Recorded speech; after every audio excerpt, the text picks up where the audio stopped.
Damn, Mastah, bro. we get different. Mark, Nick, and Cody. Let's go. John in the corner, all gas. Mark got a stat and a laugh. Nick break it down real clean. Cody come through with the heat. Hot takes on the table. Every week we label the champ. Crowd lean in when it gets wild. Hands up, you know we amp. Talk that talk. Bring that flame. Four big voices. Say the name. Mastah D-BATE. We get different. Mastah D-BATE. We stay lit. John, Mark, Nick, Cody. Run that room. Join the debate. Feel that boom.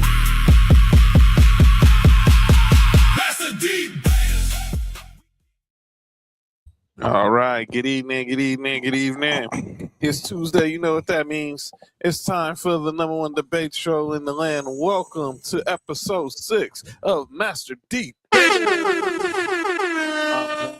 That's Mark. Here. Big Freeze will be here in a minute. And obviously, you know, we got Cody in the building, and he's ready for this debate. 2 horns up right now. And we got a special guest joining us. He's no stranger to the Sports For You family. Obviously, this is making his Master Debaters debut. 1/3, 1/4 of the best of the Undisputed GOAT Sports Podcast. Shout out to our boys Champ, Short Sports PSP. Here we go. The shit talkery has begun. Here we go. Here we go. And we are welcoming our brother BRF Sports, aka Big Drill. Yo. What the business, man? It's always a pleasure to get on here, man. How y'all brothers doing, man? Man, I love jumping on any show y'all got going on. So What up, Drill? when you brought up the idea of me hopping on for this episode, I'm like, yeah, hey, I gotta be there, man. Oh, hey, I'm loving it. Always a pleasure. Always, man. Girl, what up, man? Nice picture back there. You heard? Oh, here we go. Yeah, man. I gotta shout out my homie PSP for finally hooking me up with some of this memorabilia on the wall back here, man. I'm definitely. Well, I had to update a little bit back here. So, well, I'm tell you, I'm gonna be real. He ain't talking about the Falcons. We already know what he's talking about. I'm talking about 3 damn Georgia fans right now. So you heard? 3 damn Georgia fans around right now on this day. Bro, absolutely. Yeah. All these this dog talk. You know what I'm saying? Be careful before I get. It's like you surrounded by the hedges, man. Yes. Yeah. Man, there's still always one nation, and that's Vol Nation. Y'all know what it is. All right. Preseason number 3. Preseason number 3. Hey, John, before we went further, that's the nasty ass checkerboard end zone y'all have. Don't hate it. It's classic. Don't hate it. I do appreciate the Stormtrooper jerseys. I do. As a Star Wars nerd, I appreciate the Stormtrooper jerseys, and that's about it. As good as I get, as much props as I'll give them because it's Star Wars related. Yeah, I hate it. It's all good. It's all gravy train. It's all gravy train. I mean, I get it. I get it. I mean, can't hate on the nation. It's all great. It's all gravy train. But we got a lot to talk about. Obviously, we continue our 2-a-days. We're gonna talk some AFC, NFC South today. But we're gonna get to a couple of things before we get into there. We're gonna recap what's going on in the first week of the preseason. But let's start with the NBA. This story I thought was gonna go away. I'm glad Cody's here. Glad Drell's here. We got some outside voices to talk about this story that I'm shocked. Well, first one, let's get this one out the way first. The latest on Kawhi Leonard. So this story, this being reported from Don Van Natta, Ramona Shelburne, Baxter Holmes, that according to the reports that the NBA has found no evidence showing Steve Ballmer funneled money through the sponsors to pay Kawhi Leonard to circumvent the salary cap. However, they said the NBA is investigating to see that the Clippers violate any leadership rules as in introducing Kawhi to aspiration or whatever. That's that. NBA spokesperson Mike Bass responded saying ESPN's article regarding the Clippers investigation, for which the NBA declined to cooperate, contains numerous and significant inaccuracies. The results in this matter will be made clear once the investigation is concluded. So once again, we hear a whole bunch of nothing. That's all that is. Nothing new, nothing changed. Everything is still the same. But it ain't the same in Lakerland. So Friday, I haven't got to talk to you about this, dude. I've been wanting to talk about this so much. So I talked about it Friday. Obviously, if you haven't heard the news, if you still forgot the story, and obviously that is that the Los Angeles Lakers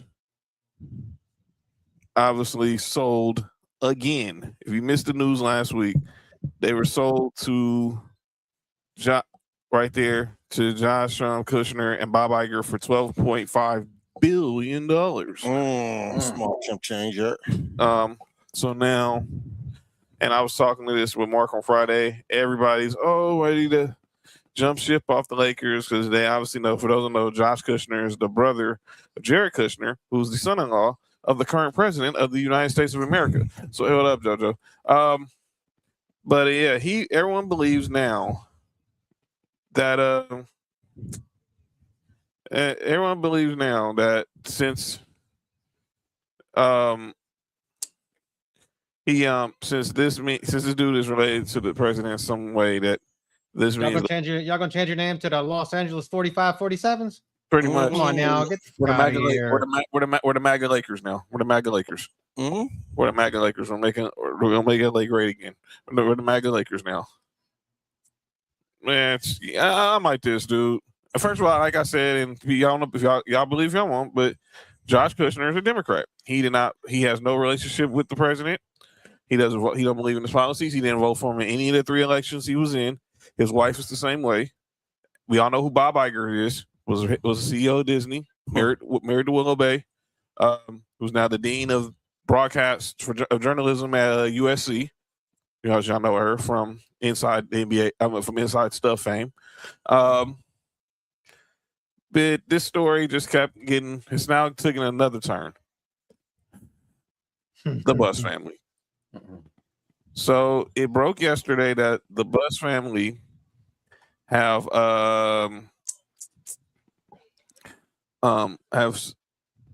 obviously decided to sell their remaining trust, which is 17.8%, to the Iger Group as part of the ongoing investigation. So this was a statement from the Buss family released. We have decided to sell the remaining Buss family trust shares to the Bob Iger Group as part of an ongoing transaction.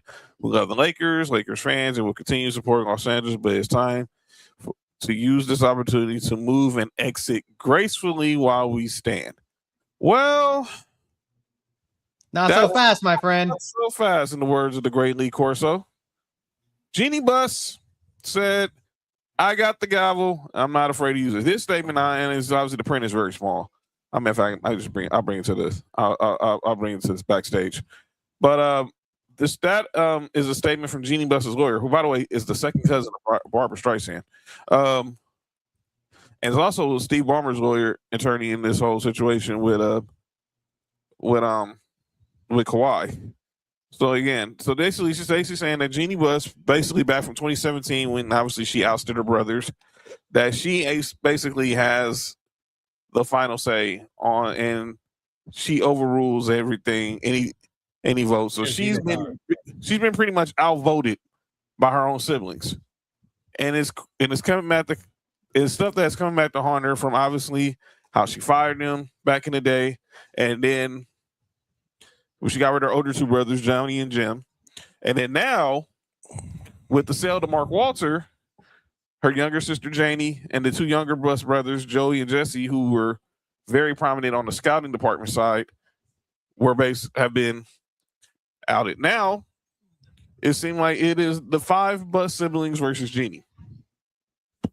I want to get Cody's thoughts on this. I want to know, Coaster, from a legal standpoint, what do you see from this? And then give me your fans' perspective of it. I'm gonna let you guys go first because I got a lot to say on this issue.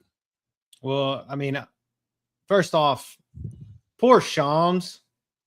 Shams got thrown under the bus because of this shit. I got that audio from McAfee show. We gonna play it. Keep on. Okay, poor Shams. I feel bad for him for one, because he only was stating the facts. But anyway, so when it comes to Jeannie Buss, before, when I got out of law school, one of my first jobs was working in trusts. Trusts are messy as shit.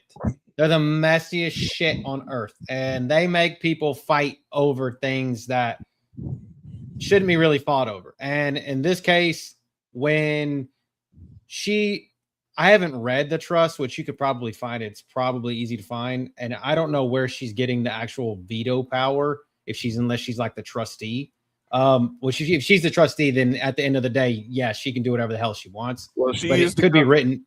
She's the governor of this is the so she can still keep power and still be the governor. Yeah, yeah. So like if they have 15%, if they have 15% or more of the Lakers ownership, they can still run the Lakers day-to-day operations, right? Yes. And that's how it's written. That's what I heard. So what I'm saying is how she has the veto power over their votes is what's crazy to me. And all they needed was a majority vote. So 4 out of the 6 to be able to make this sell, but she has the ultimate in vote. So from a legal standpoint, this is going to get messy. This is going to turn into a legal battle unless somebody takes a big like payday off to the side. And I don't see that happening. But for a fan's perspective, man, Mark Walter, good for you, bro. Like you literally made a 25% profit. Like you literally bought it for $10 billion, turn around and flipped it for 12 and a half, 10 months later. I would love to be able to do some shit like that. That's absolutely the greatest sports business decision I think I've ever seen in my lifetime. Like literally. So you only had to handle them for 10 months from the time that it closed on the sale, and then you make 25%. I mean, yes, that doesn't sound like a lot, $2.5 billion, but $2.5 billion, that's with a B, everybody, a B. $2.5 billion is a lot. Yeah. And then, I mean, yes, I'm a big, and as you guys know, I'm a big Disney fan. Yes, Bob Iger did some really dumb shit when he was at Disney, but he wasn't the one that run them into the ground. Mm-hmm. He was the one they brought back after they got run into the ground to bring them back up. And his association with being a Lakers fan is he's from fucking like Minnesota, right? He's from New York. From Minnesota, huh? He's from New York. He grew up in New York. Okay. So he was a Packers fan, but he's always been around that area. Right. And he was a Clippers fan. And now he's out there and he's like, why? I'm a Clippers fan. Why can't I just be a Lakers fan? I'm in LA, for God's sake. So he spent most of his time out there anyway, all the time, because he's at Disney. That's where the headquarters were. So you watch the Lakers all the time. So for all the Lakers fans, I'm not a Lakers fan, and you guys know that I'm not a Lakers fan. But if this bothers you, you're not a real Lakers fan. Talk about it. I'm not even a fan of the team, but if this bothers you, you're not a real Lakers fan, and you can just turn all your purple and gold shit in. I said the same. Cody couldn't put it any better. Go ahead, Drill. Purple and gold don't even match.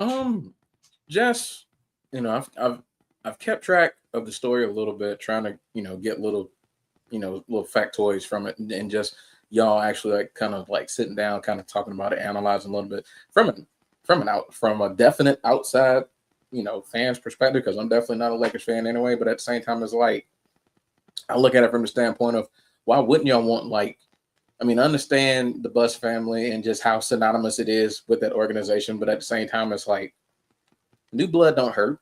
You know what I'm saying? A fresh face doesn't hurt. For the team to go in a different direction, just to kind of see what new ownership can do as far as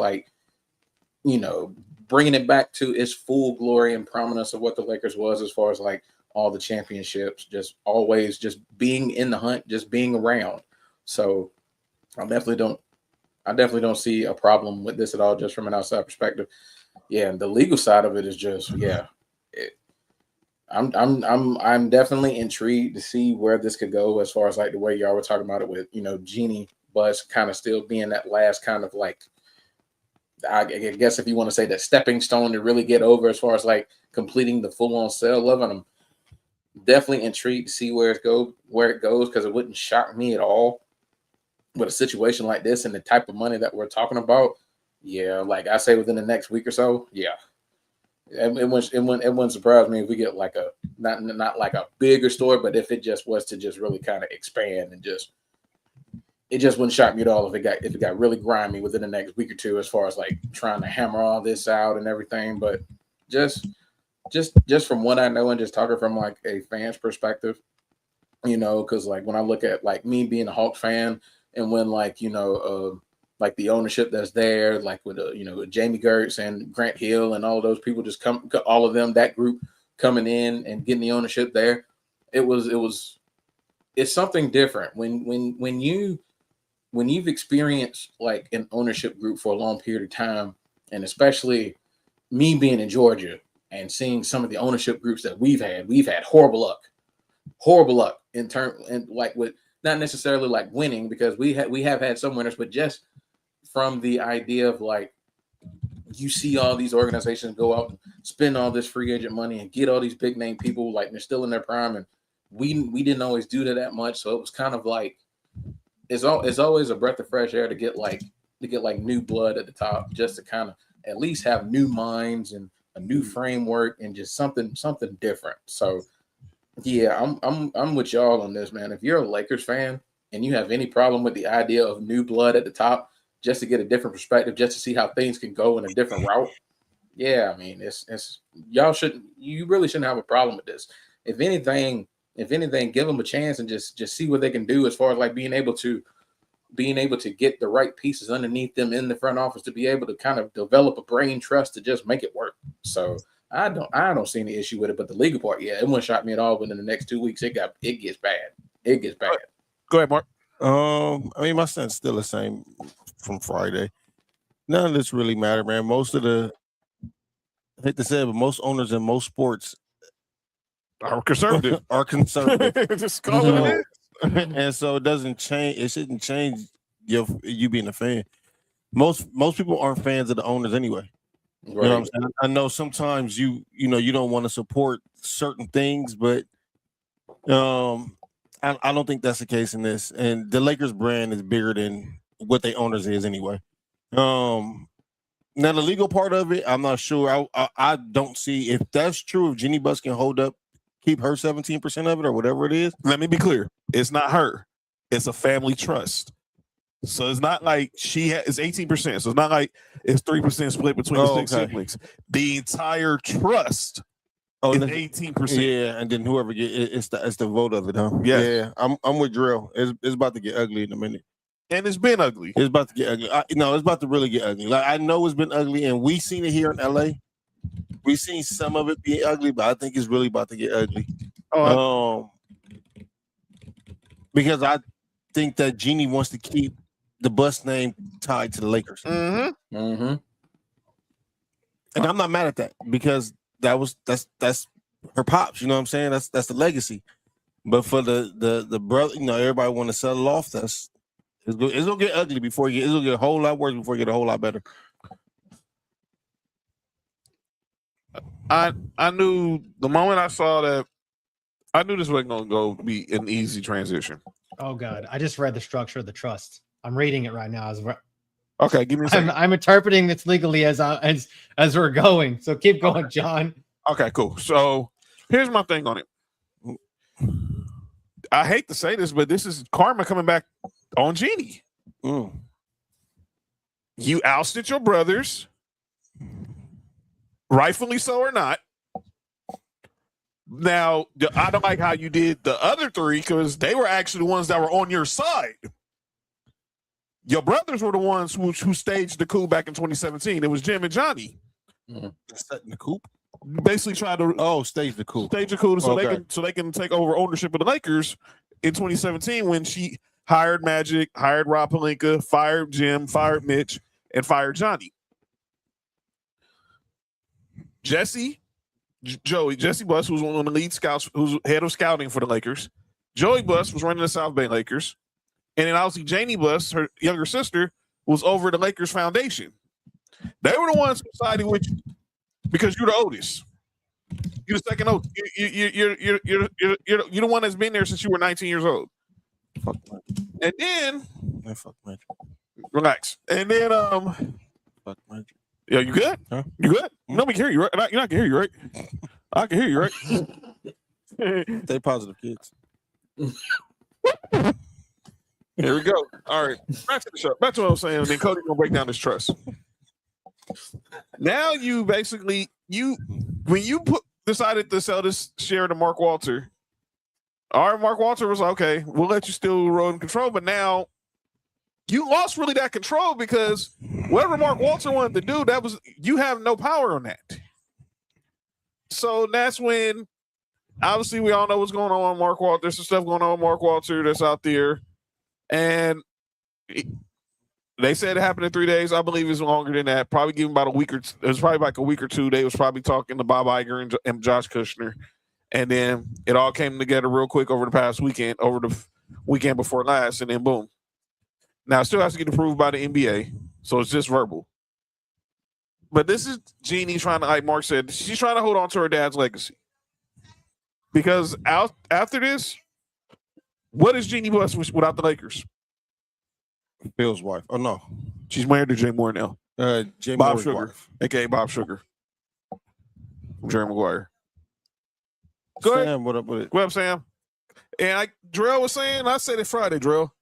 All y'all Laker fans upset over this ownership, saying, "Oh, now I'm gonna stop being a fan because of what is being assumed and what we don't know." Chill out. We don't care about ownership. Everybody wants to be on Team Genie all of a sudden. Y'all were running her through the dirt when we was flat out garbage. What up, Sam? Cody, so in Cliff Notes, so we can get out this topic. What's the trust? Basically what happens is how the trust is set up is, like I said, there was trustees.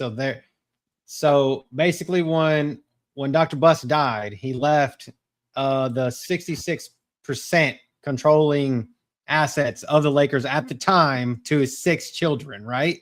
Uh-huh. Okay, which is like 11% per kid. And so, but they left only 3 co-trustees who were in charge of the trust. So basically, the Jeannie, Janie, and Joey are the 3 co-trustees of the trust, which those are the decision makers of what's going on. But specifically structured in the trust, there's language that says that Jeannie is the governor and sole decision maker.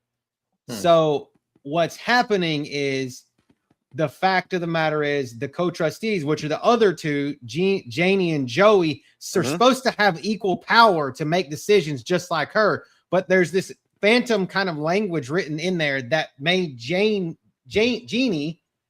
Dr. Buss, kind of, in a way, the controlling owner of the Lakers. So she thinks, because that language said, my daddy said, I get to be my daddy. In so many words, I get to be my daddy and make all the decisions. Fuck what you guys have to say, and your decisions don't mean shit. So that's really what it is in so many words. And the other 4 of them, or other 5 of them, are going to say, okay, we have 2 of the other sole decision makers in our squad over here, and then the 3 other children that had a controlling stake. We can go take your ass to court and have a judge decide whether our 5 votes against your 1 controlling vote is which one is going to succeed. Yeah. I think so far, from the way I'm looking at this, she's going to crash and burn bad, because the whole coup thing, what John was talking about, where they tried to remove her before and she sued them and won. This isn't a coup. This shit is like a legitimate sale with the controlling vote of a majority of the siblings, 5-1. And they're going to be like, any judge is going to be like, no, unless this guy's a super Lakers fan and loves the Buss family. That's literally the only thing I think saving her, which I could totally be wrong. But at the end of the day, man, she's out of there. In my personal opinion, I think she's out. I think they're done. I think the Buss family, the Buss for the Buss family is officially leaving Staples Center and is out of there. Me and Mark said that on Friday. Me and Mark said that on Friday. Boy, there's still a line from my homie Champ, boy. It's about to get uglier than the Masterpiece sneakers. It's going to be. And I think they already hate one another. And this mudslinging is going to not get any better. It's going to get worse. Oh, it's definitely going to get worse. I said it then, and I stand by it. This is not going to end well, and Jeannie's not going to get her way this time.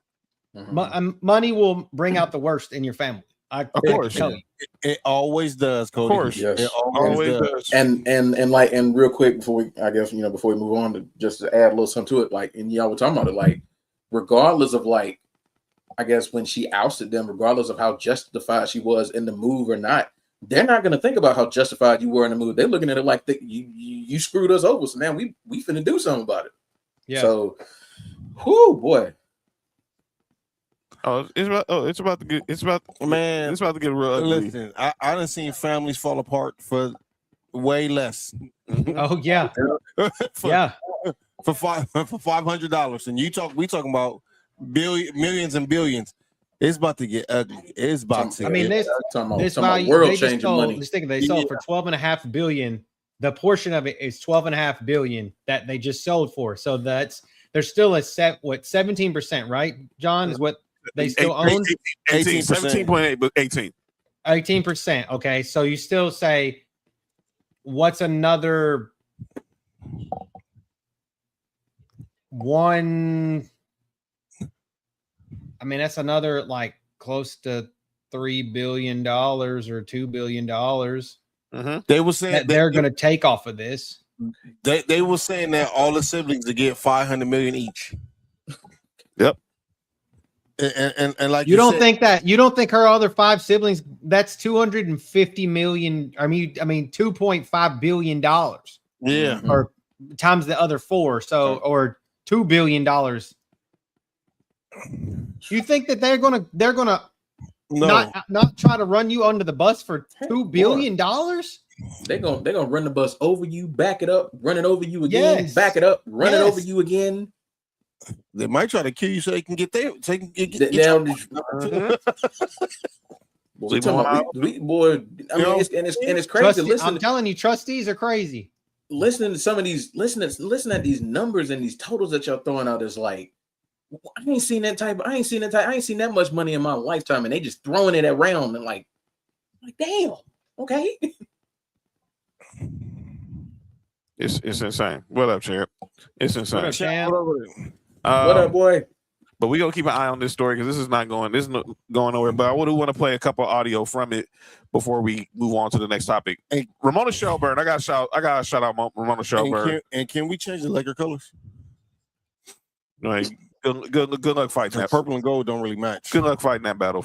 Good luck fighting that battle, fam. They just need to be. They need to turn them to red. Oh no, I can't because I don't look like the Hawks logo. I was gonna make them look like Mickey Mouse. Yeah, make them look like Mickey Mouse, bro.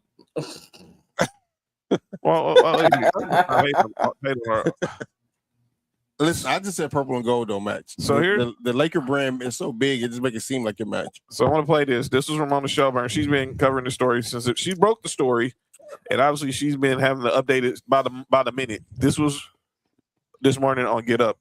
Well, when you say the Bus family decided to sell, we're really talking about 5 of the 6 Bus siblings, and they believe they have the right to do this because of what's called a tag-along provision in the original sale to Mark Walter, which is if Mark Walter ever decided to sell his shares, they had the option to tag along to the sale that he makes at the same valuation. Jeannie's point here is that they can't do anything without her. And she did not even vote in the family vote that took place on Monday morning. She just abstained. And she's her lawyers have pointed to a 2017 court ruling, court order in the previous case that she had against her older brothers that said the trust can't do anything without her say so, because this trust, which is what owns the shares of the Lakers, it's not held individually like each of the 6 siblings owns 3%. The family trust owns all 18% of the Lakers shares. So what does this mean now? What happens next? Where does it go from here? Well, let's point this out. Jeannie's lawyer sent a letter to the other 5 siblings' lawyers. Nothing has been filed in court yet. He's just reminding them, this is the court order. You can't do what you think you've done, okay? But I've covered a lot of these things before. Nothing really happens until you actually go to court. So now what we're doing is waiting for the response from the other 5 siblings. Will they respond in court or they respond to Jeannie's lawyer? Either way, there's going to be a lot of billable hours on both sides, but it sounds like we're heading for some sort of fight here. Okay. And then I need to play this. I write these for a living, guys. Hey, Cody writes these for a living. I write these for a living, so I'm reading this shit again. Like I'm over here laughing at this because this is what I do every day, every freaking day. And then obviously, this came up today on Pat McAfee show, and Shams Brought to had you by legal debaters. they called Shams a liar. Shams was like, "No, up 1 minute." Wait, Pat McAfee called him a liar while he was No. on the show? No. Jeannie's lawyer. Oh, okay.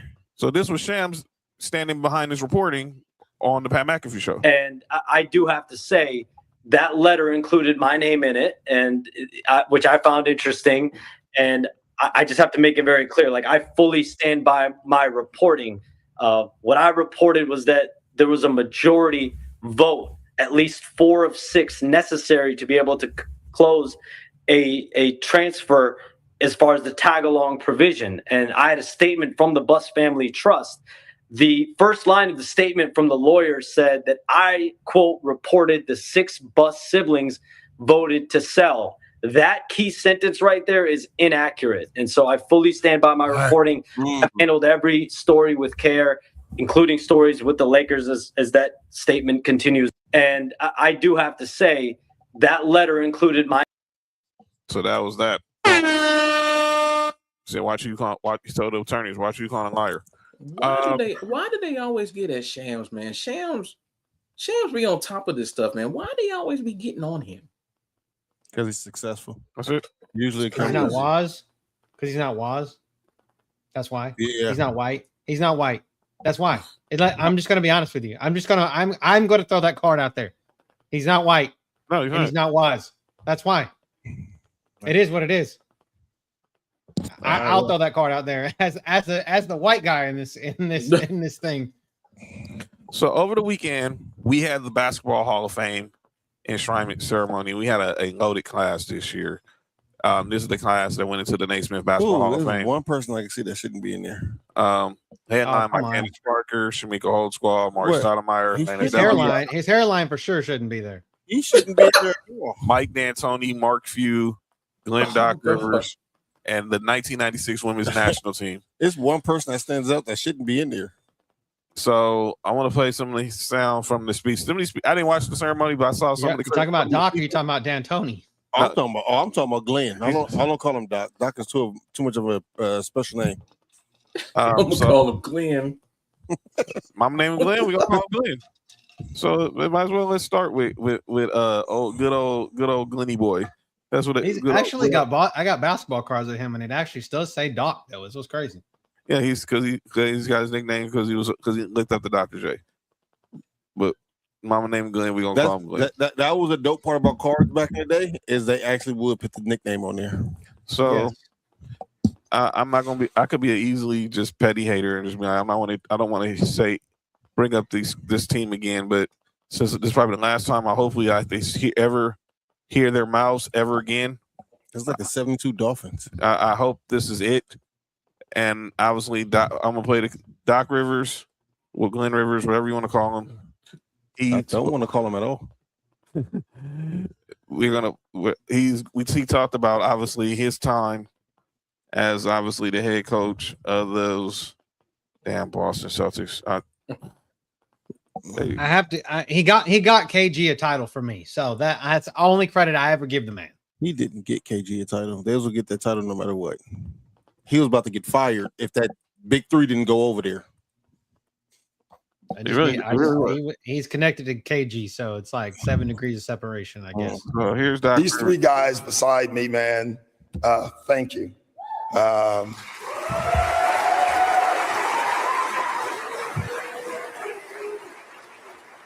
What made them great for me is you allowed me to coach you. You really did. You remember the tugboat trip we took?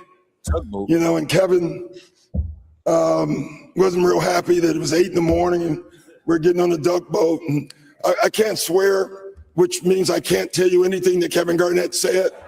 But you helped me lead an extraordinary group.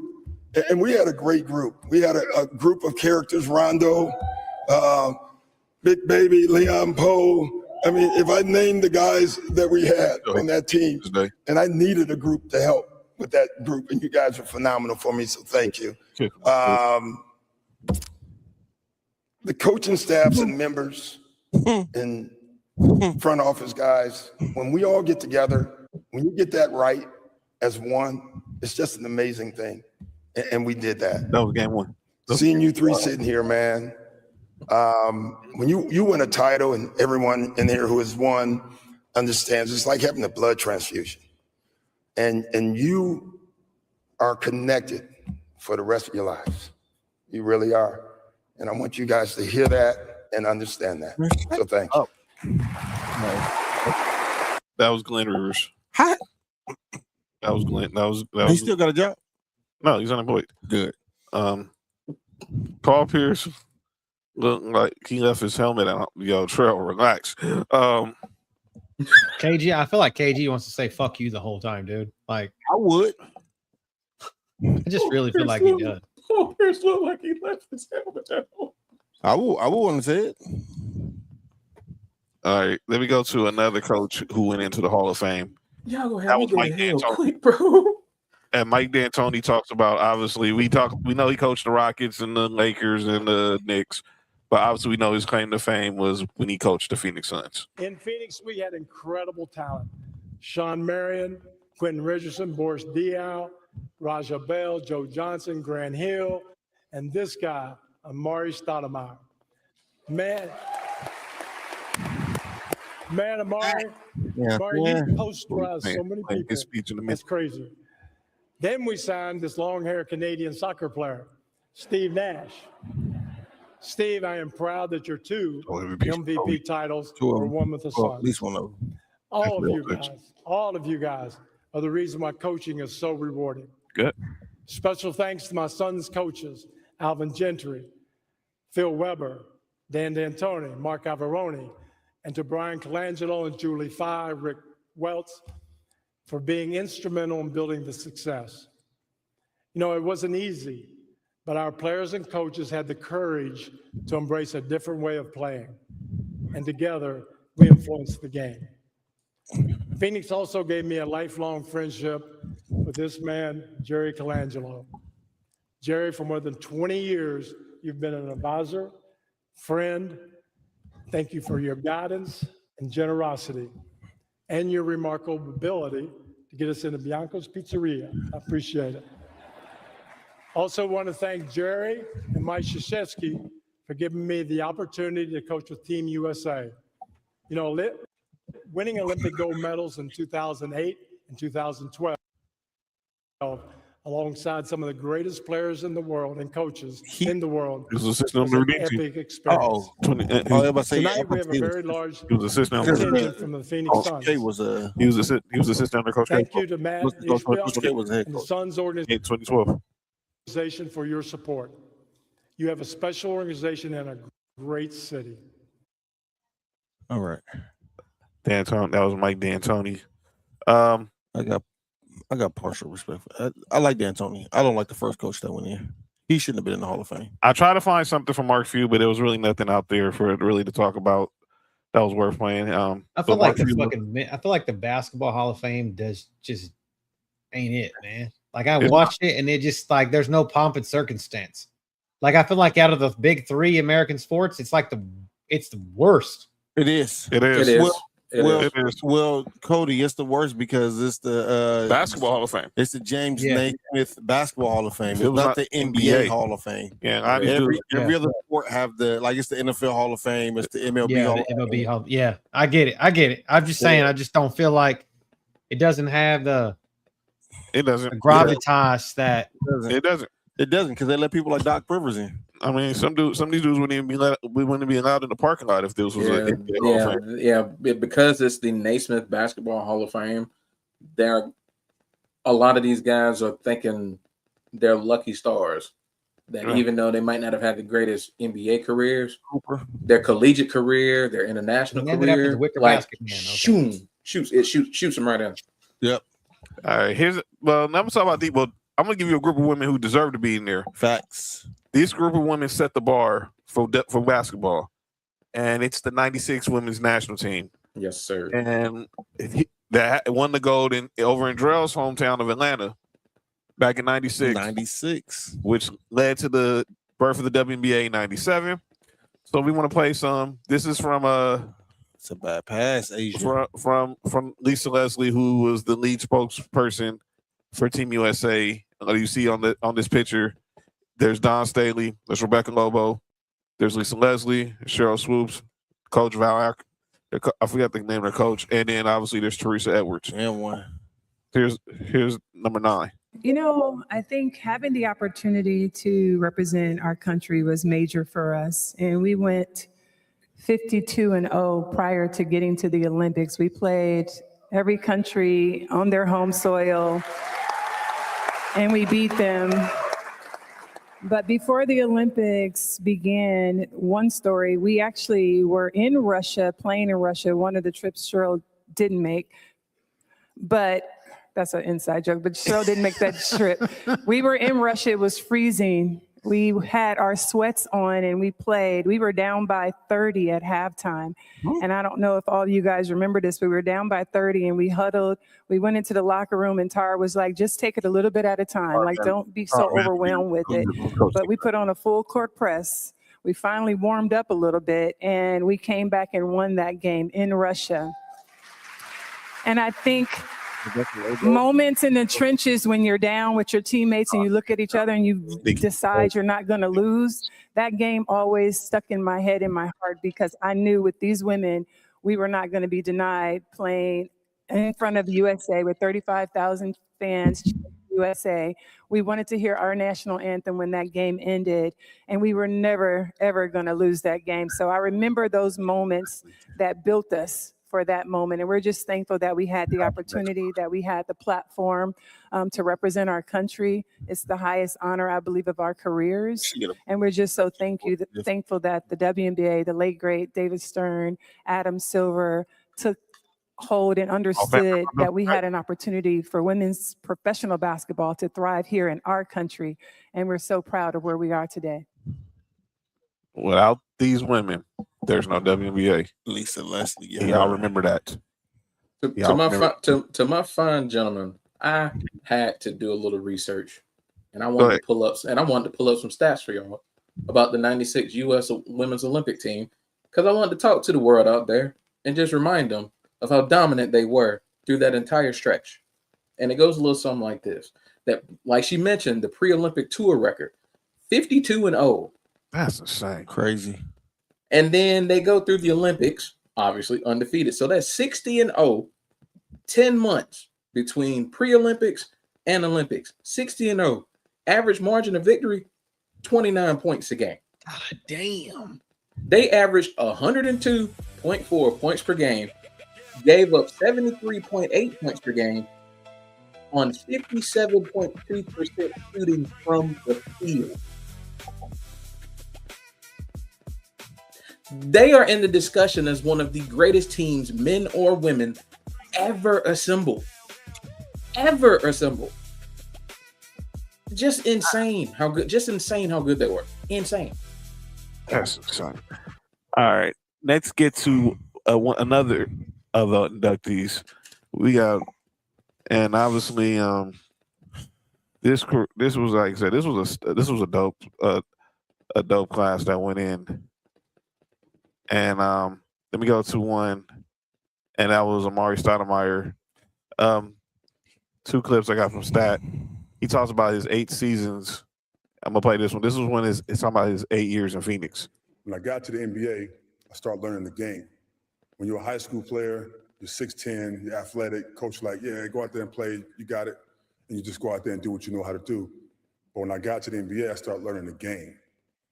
All the players that was there before me, my veteran guys, Penny Hardaway, Tom Gugliotta, Stephon Marbury, these guys that were there my first year, I would ask these guys questions.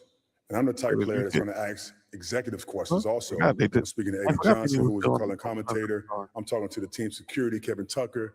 I'm hanging out with Scott Williams, these older veteran guys that would teach me how to be a professional and how to really live and form myself into a basketball player, but also into a professional. I happened to play 8 years in Phoenix, became a 5-time All-Star, and I faced some adversity once again. I averaged 37 points in the Western Conference Finals. My career is like taking off big time. And that knee The injury. following summer, I come back in training camp. We're trying to win a championship. Me, Steve, Sean, the guys, we're trying to win a championship. I go into training camp, and I get the news that I got to have a microfracture surgery. I had no idea what that even meant. At that time, microfracture surgery is like, it's called retirement. And so it was very difficult for me to deal with that because I was on a trajectory to be on, on the path to be with the greats. And I had to sit out a full year, and it was excruciating pain to recover from that. And I'm hearing all the news, Stoudemire, he may not be the same, it's over for him, and this and that. So once again, perseverance stepped in. I followed the training staff. Most of the medical and training staff is here tonight. I followed their leadership. I trained perfectly. I did everything I could do to get back to 100%. I came back, first team All-NBA, played all 82 games, and we took off from there.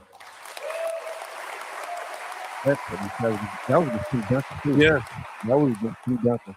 He averaged 37. After having such a brilliant time and a great moment in history in Phoenix, playing under Coach Mike D'Antoni with the 7 seconds or less offense, we had so much fun. We changed the game. The game was so easy for us.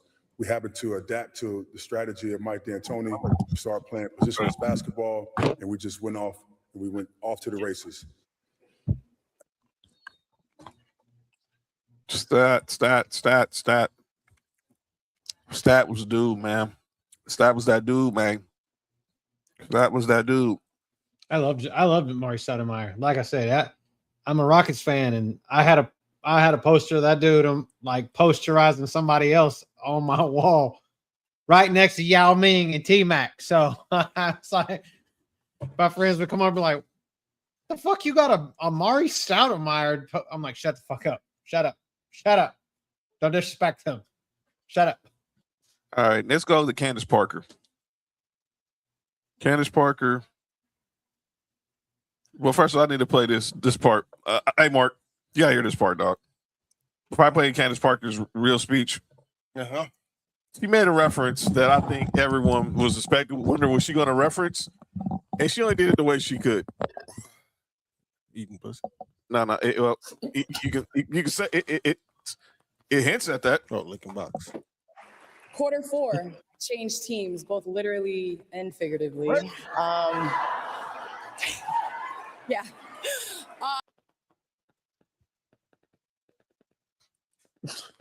I mean, you seen Sheldon Williams, bro? That would obviously got Shout out the former UNC great, the former Hawk great. Shout out Sheldon Williams.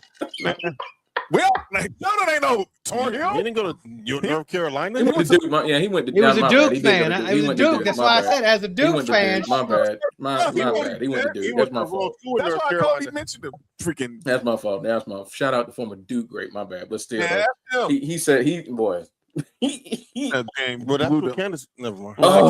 Okay, clearly he wasn't Candace. He wasn't the Candace. But yeah, Candace Parker gave a great speech. And I'm gonna play it. I'm gonna play that. I had to play that. Get that clip first. We see Sheldon, and sometimes we still wonder if he's got a lot on his mind. No, he still think about what could have been. So here's Candace Parker talking about obviously how she fell in love with the game of basketball at the age of 13. It felt weird to walk onto the stage without the very reason why I'm here today. My muse. We did a lot together. We dunked on UConn at UConn. Oh, yeah. We gonna talk our stuff. Hey. We shimmied over our right shoulder and hit that sick fadeaway off the glass so many times. We had our own signature shoe. We were the first woman to grace the cover of NBA 2K. We traveled from Milan to Tokyo. We assisted. We were positionless. We won at every level for every team we played for. And now we stand on the podium as first ballot Hall of Famers. There will be others that follow, but my wish is may you grow it, may you love it, may you enjoy it, and may you leave it better. Whether the beginning at 13 or now at 40, it was never about anything else. We were meant to be a love story that began 27 years ago. Thank you.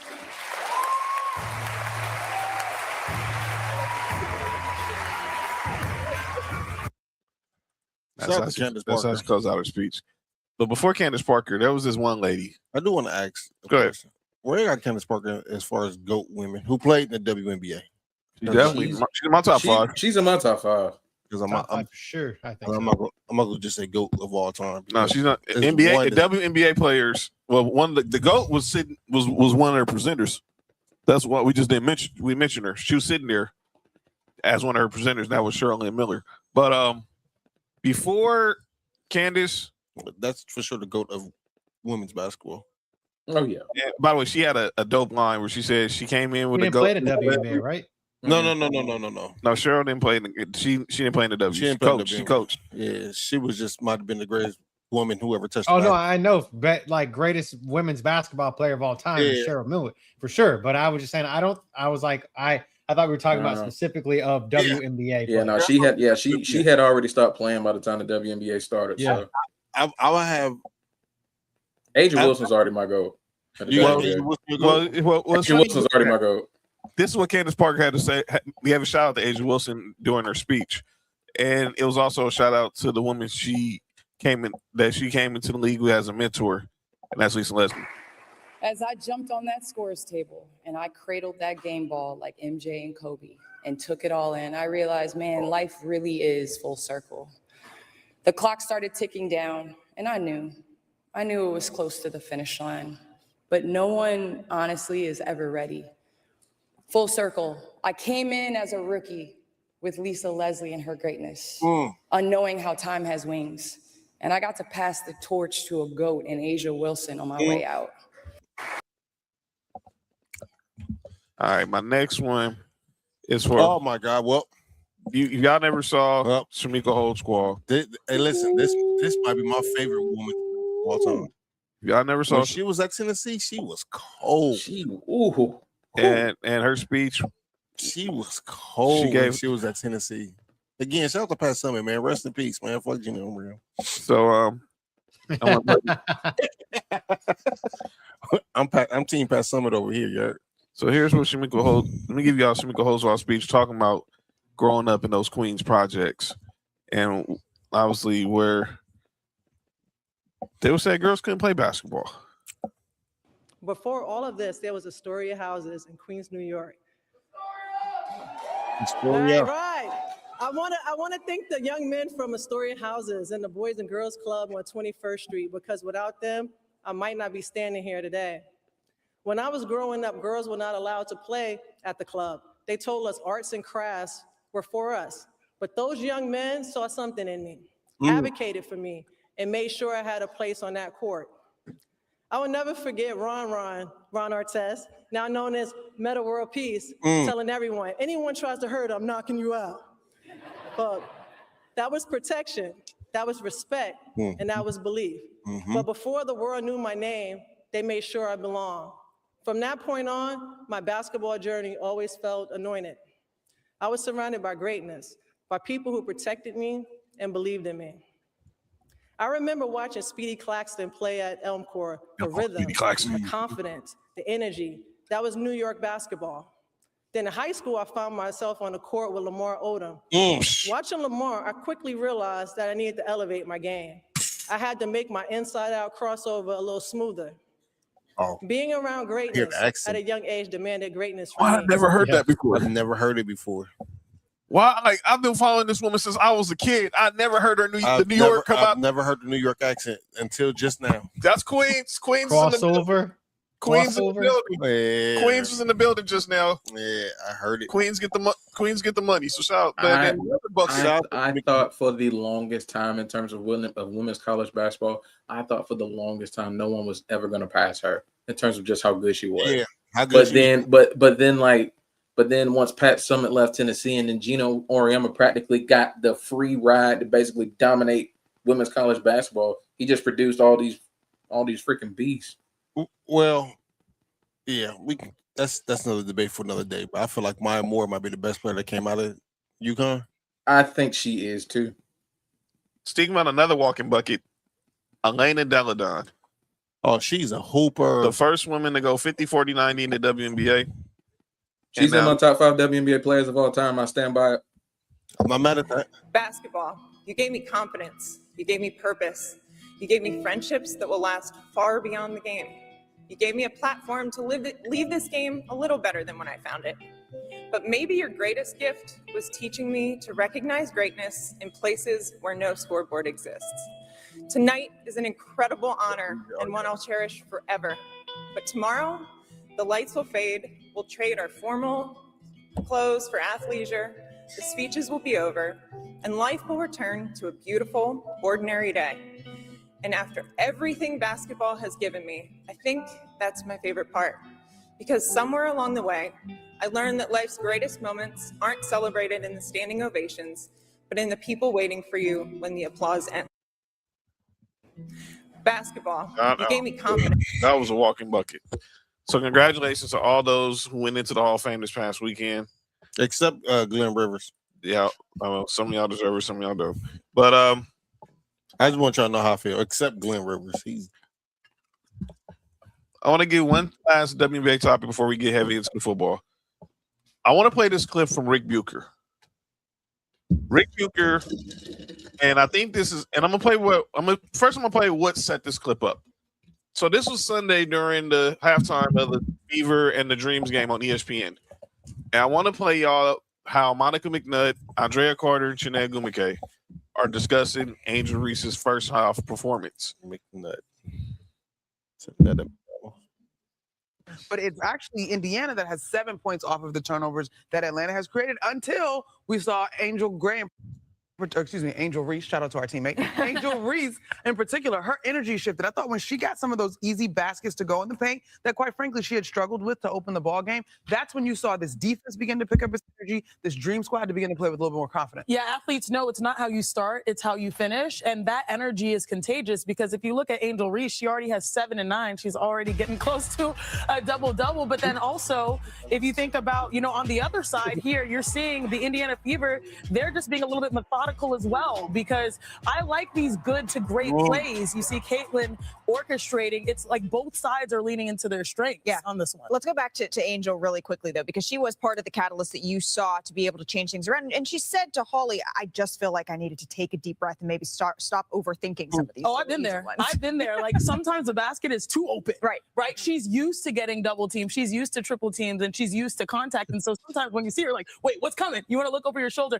But she settled into the game well. And what I like is she's been such a great mentor also to Medina Okot. I believe Medina Okot has 6 points, 6 rebounds as well. There's no one better to learn from when it comes to being a beast on the boards than Angel Reese. Yeah, because when the game started and Angel Reese was missing some of the bunnies, we were all talking about it, and I was like, she's not missing these because of Indiana's defense, and she's getting these layups, so that was a good sign. Even though she wasn't finishing them, then she's able to finish some of them, and then Atlanta goes on a run. The person I want to give credit for is while Atlanta was struggling, Alicia Gray was holding it down.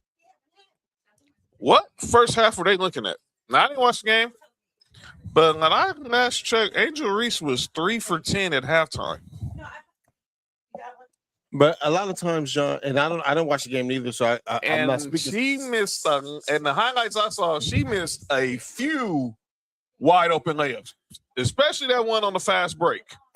Listen, I didn't watch the game, and I'm not saying that what they said is right or wrong. But sometimes just your energy don't show up in the stat sheet. But you're right. But saying that once she got comfortable making those few baskets, she only made 3 baskets. She missed 7. Yeah. Milking, so man. Rick Bucher was on his podcast, and he said something that might be a little controversial. But honestly, should he say it? Huh? Should he say it?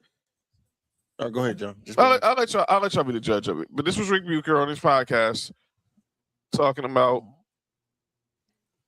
analysis in the WNBA. Why are all the color analysts and studio hosts women? Women have served in a variety of positions on national NBA broadcasts. Why shouldn't there be diversity on national WNBA broadcasts? What are the networks afraid of? The only males you will find on a national broadcast now are young up-and-comers doing play-by-play.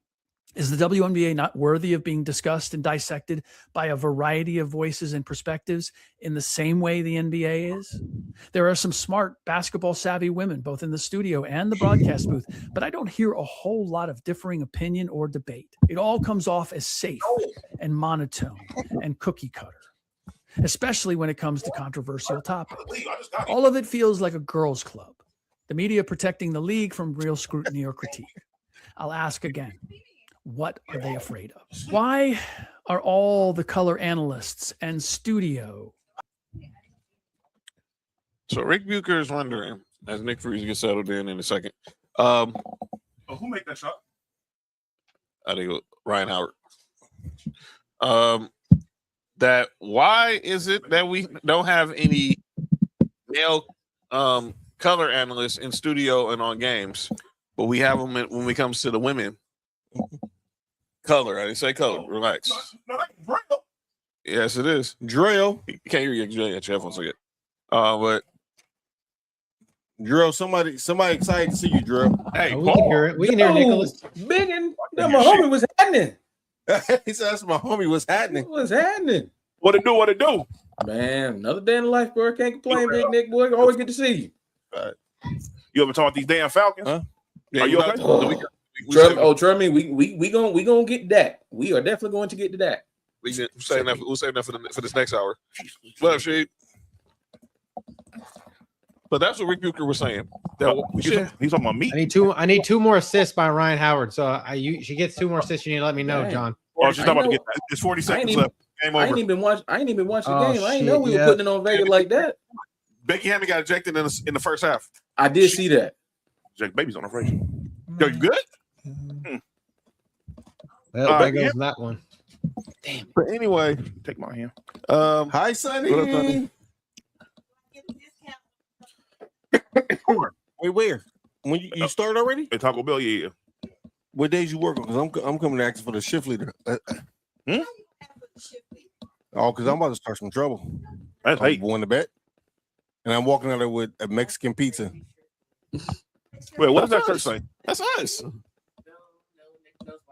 Oh, the title? Oh, wait, was John the one holding the mic? Shut up. Oh, damn. John the only one holding his mic. You sure about that? Wait, what is wrong with him? Tripping, huh? What up, Shade? Nuclear on. All right. But what did y'all make of what Rick Bucher said, Cody? I don't disagree, but I don't know who's qualified. I don't disagree with the premise with what he says. At first, because the way he said it, though, it literally sounds like he said colored analysts at first. So, like, I think like we need to make sure that we do know that that's not what he said. Color analyst is what we're talking about. Exactly. So color commentary, but I agree with. It does sound kind of like listening to them talk. It does kind of sound cookie cutter and boring, but I don't know who's qualified. I mean, because I think if you put like an NBA player or an ex-NBA player out there that gave this commentary, that person would get bashed because they would be like a woman hater. You know what I mean? Like if they said something bad about them, they get their ass handed to them as being a woman hater. Or it's women's basketball, it's not men's basketball, or some shit like that. So I don't want to be handed ass. It's okay to go up, but it's not okay to go down. You know what I mean? Like it's okay to talk shit up, but not okay to talk shit down, I guess, in so many ways. So I guess can you go get the I just don't think there's anybody qualified. Nick? Because he didn't know that's the exact. All right. No, I'm concentrating. Okay. Darrell, what'd you think? Yeah, I'm with Cody on this. It's like it's one of those where it's like I feel where Rick Bucher's coming from. I definitely do because when you look at sports like in general, you have women in all facets of sports, whether it's football, baseball, men's basketball, like you have them everywhere. So it's kind of like I kind of get where he's coming from, but yeah, I'm with Cody. Like, is there anybody out there that can really go out there and give an honest opinion without sounding like they're punching down too much? Is there somebody out there that can really do that? And I don't think there's really. I haven't seen anybody out there that can. I don't think there's nobody out there. So I'm kind of with Cody on that. Tag me in, coach. Go ahead. Oh no, I was talking to Nick. Yo, you good? Nope. No. The tomfoolery is in full effect. Yeah. Mark, just relax, dog. What up, Sonya? All right. What you make of? Did you hear what Rebuker said, Nick? What do you say? He basically saying like, why can't we have men as color analysts on WNBA games like the way women are on NBA games? Because men can't say nothing negative about women. Yeah. But we only see the men, the good men who are up and comers like Noah Eagle, Ryan Rucco, who do play by play. I think it's kind of like what Mark said, because look, you gotta think about it like this: if you start going too crazy with the analyzing the game and all that is going on, and not like that, it's so scandalous what's going on with the WNBA right now, because the league is at its best right now as far as like talent, media attention and everything like that. But there's a certain group of people, every time they get involved in something, they shift it to something so negative. But it comes with the territory. You feel what I'm saying? The NBA had to deal with it throughout the time when Bird and Magic was there. You feel what I'm saying? That certain group, when they show up, they're biased towards whatever they like, and there's nothing you can do to change their mind, and they're going to keep pressing this particular narrative. And you feel what I'm saying? Yeah. So, and it falls right into the same thing. It's like having the male color analyst. If you say too much, it's going to be like, oh, you're bashing them and stuff like that. That's what Drill and I just said. Like punch, like I said, you can Yeah, talk yeah. shit upwards. You can punch it talk, up, but you you can can't look up punch- and talk shit, but but you you can't can't punch look down. down and talk shit. No, damn if you do, damn if you don't. So Yes, catch 22 at its best. And It really is. And there's certain people you can't talk negative about at all. Because if you talk bad about Jordan, you're getting kicked off the air. I mean, if you get talked bad about certain players, you're getting kicked off the air. Yep, for sure. I think there's probably a handful. There's definitely a handful in the WNBA. You talk shit about Caitlin Clark, Angel Reese, Asia. Well, I mean, yeah. If you talk shit about Asia Wilson, it's probably because she actually did something bad at that moment in time. Or you're a fan of Caitlin Clark and trying to push the narrative that Caitlin Clark is the best player in the league when she's not. Even close. I mean, I don't want to say even close, but she's definitely not. She's not even the best player on her team, but we'll talk about that later. I do want to say that's another conversation. I agree.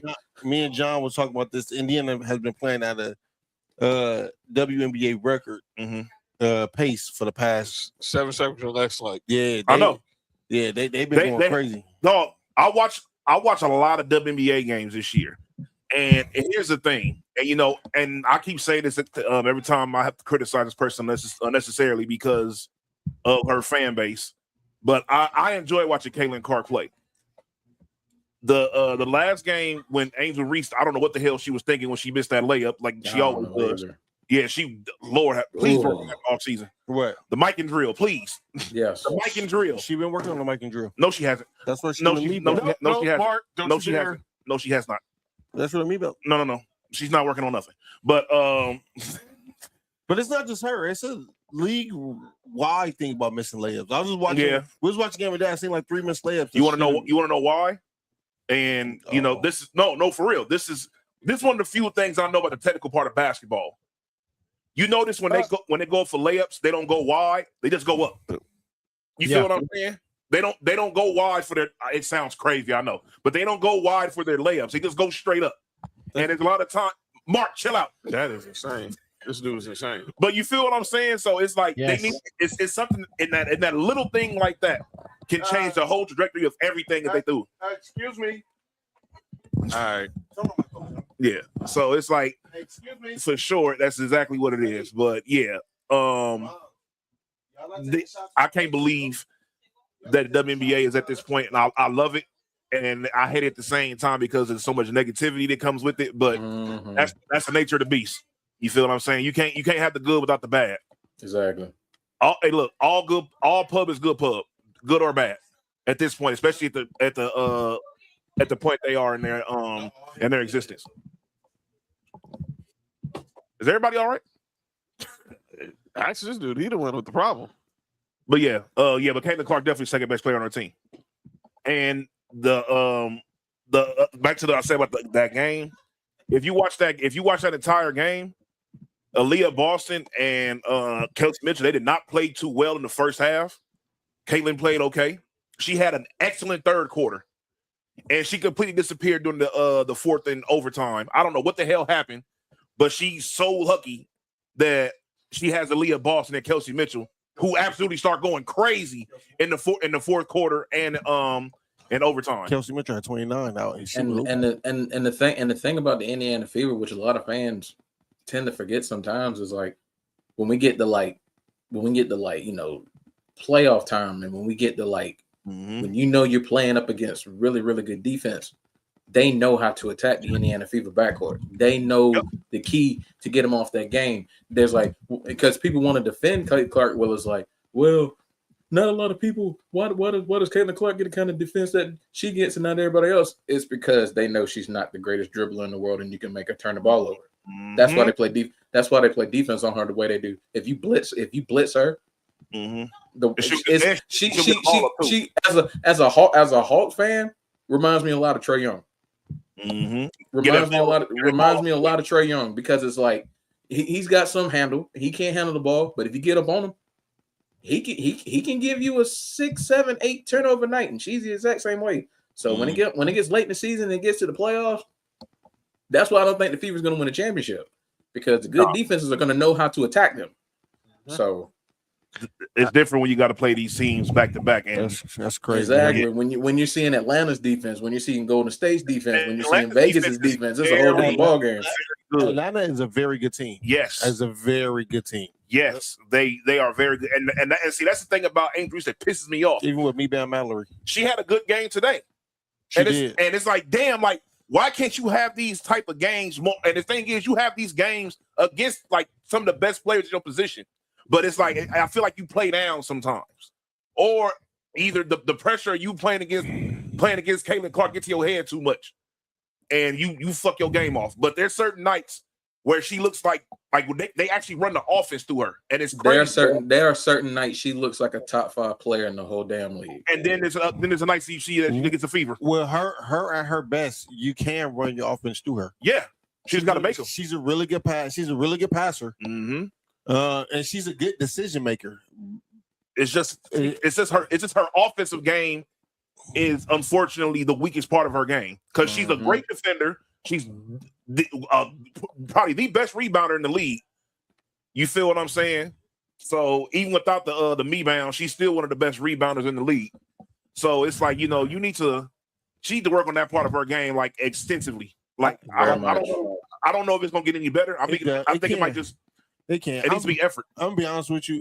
What she need to do, and this is about to sound crazy, is go to a high school practice and let the coaches with the brooms, foul her and get her used to contact while she's making layups, because that's what she's going through, and that's what she's missing. Yep. And that helps her and she gets blocked a lot behind that. And then sometimes just slow down. In her mind, I think she's trying to go too fast. Yes, for me with her, it's a footwork. It's a footwork thing. I mean, it's improved a little bit, but it's definitely footwork. It's a big part of it. Well, Angel Reese is a right-handed person, and she plays left-handed. Plays left. So her footwork is going to be a little bit off, I think, because I don't understand. I don't know why why people do that. Even like people like LeBron, is like you're left-handed, but he plays right-handed. You know what I'm saying? Like is those? I think people who is playing the opposite, who plays the opposite way with a strong hand is sometimes footwork do be off a little bit. They have to work on that. All right, y'all. Let's get to why we here.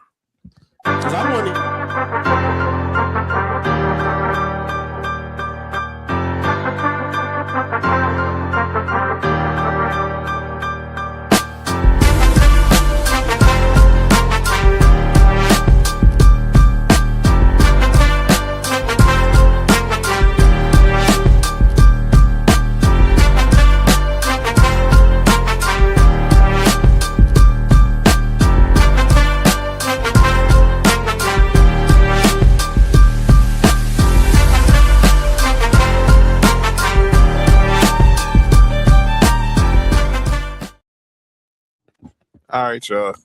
It's time for our master debaters debated today. So we got a couple debates before. We'll do a pre-debate before we get into the main event. Nick wanted to ask this question. So there's this debate that came up in our group chat. Excuse me. And the question was asked this: who would be the better player if they were 6'8"? Kyrie Irving, or Chris Paul? I didn't even know why this was even a debate, personally. Because if you're giving Kyrie Irving another 8 inches, pause. Cool. Hey, yo. That's only all. Never mind. Never mind. I was gonna make only John's joke there, but I'll let that one just go fly on out of town. Wait a minute. You are out of. Everybody's out of pocket here. I didn't do nothing. It's your debate. They said, Hey, Nessa, don't ask that question. You know the answer already. Don't ask that question. All right, Nessa. Don't ask that question, Nessa. Lord have mercy. Lord have mercy. Lord have mercy. Yeah, Nick. Great mind think alike. Yeah, that was crazy. So whatever. Kyrie, you got Kyrie? I don't have Kyrie Irving. I don't either. I have Chris Paul. I have Chris Paul. Chris Paul wins this. Chris Paul will be better at 6'8". and for me, it's solely from the standpoint at his peak. He's the two-way player of the two. It's Chris Paul. He's the two-way player of the two. Okay, I see you there. I see you there. He was a better defender in this period than Kyrie. That was the deciding factor for me, because my thing is, I know Kyrie's offensive game is better. Yes. But let's not act like Chris Paul's offensive game is trash. No, I'm not saying it wasn't You trash. feel what I'm saying? No, it wasn't trash. A 6'8" Kyrie Irving is I would say Tracy McGrady. I don't think that. Who you think is 6'8"? He's closer to Kobe. The same skill set as Kyrie have now, 6'8"? Is you crazy? Are you crazy? That's what I'm saying. All right, man. Kyrie might be the best under the rim player we've ever seen. And you giving him 6'8"? Dog, we're not gonna do that, dog. I love CP3. Give me Kyrie. Dog, we're not gonna do this. Kyrie. We're not gonna do this, dog. Kyrie at 6'8" would be one of the best wing players of all time. We're not gonna do this, dog. We're not gonna do this. He's the best wing player. He's playing against the nigga that's his height with Chris Paul's defense. Why? He was playing against them with better defense than Chris Paul that's taller than him and was still giving them work. It don't matter, dog. Kyrie, give me Kyrie. Man. Okay. So all right. Hang on. I have a question here. So is this the same Kyrie that's injured? Or are we just wiping a total slate and just making him 6'8" and he's never injured ever? What would you say? Or is this just a 6'8" version of the one that got injured? Kyrie. Let's do this. Let's do the 68 the first 7-8 years of his career. Okay. Because he wasn't injured then. You talking about before LeBron got there. Before LeBron got there. Then after, and then up until he was in Boston. Wait, he was better than Chris Paul before LeBron got there? Chris Paul was the best point guard in the league easily at one point in time. Drell. So this is where my argument is with this. Are we saying best player or best point guard? I'm still taking Chris Paul because he's still the better two-way player. As a better player, I'm taking Kyrie. As a better point guard, I'm taking CP3. CP3 at 6'8" might be LeBron. No. Or LeBron. Are you doing? Let's do first 7 seasons. First 7 seasons, like Mark said. First 7 seasons. Hold on. Wait, we include New Orleans, Chris Paul? Yeah. Yes. Shit. I got Chris Paul. First 7 seasons, even at this, you got 441 games for Kyrie and 485 games for CP3. Okay. The team, total rebounds, Chris Paul had 4.5 rebounds a game. He had 9.8 assists a game, and he had 2.4 steals a game. And Kyrie outdid him at points per game at 22 points a game versus 18.8 points a game. I still think I'm taking Chris Paul because if he's still got that same defense, I want him as a defender.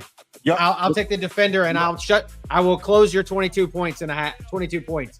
Y'all do know steals don't make you a good defender though. I know that. Allen Iverson and Steph Curry led the league in steals. Mm-hmm.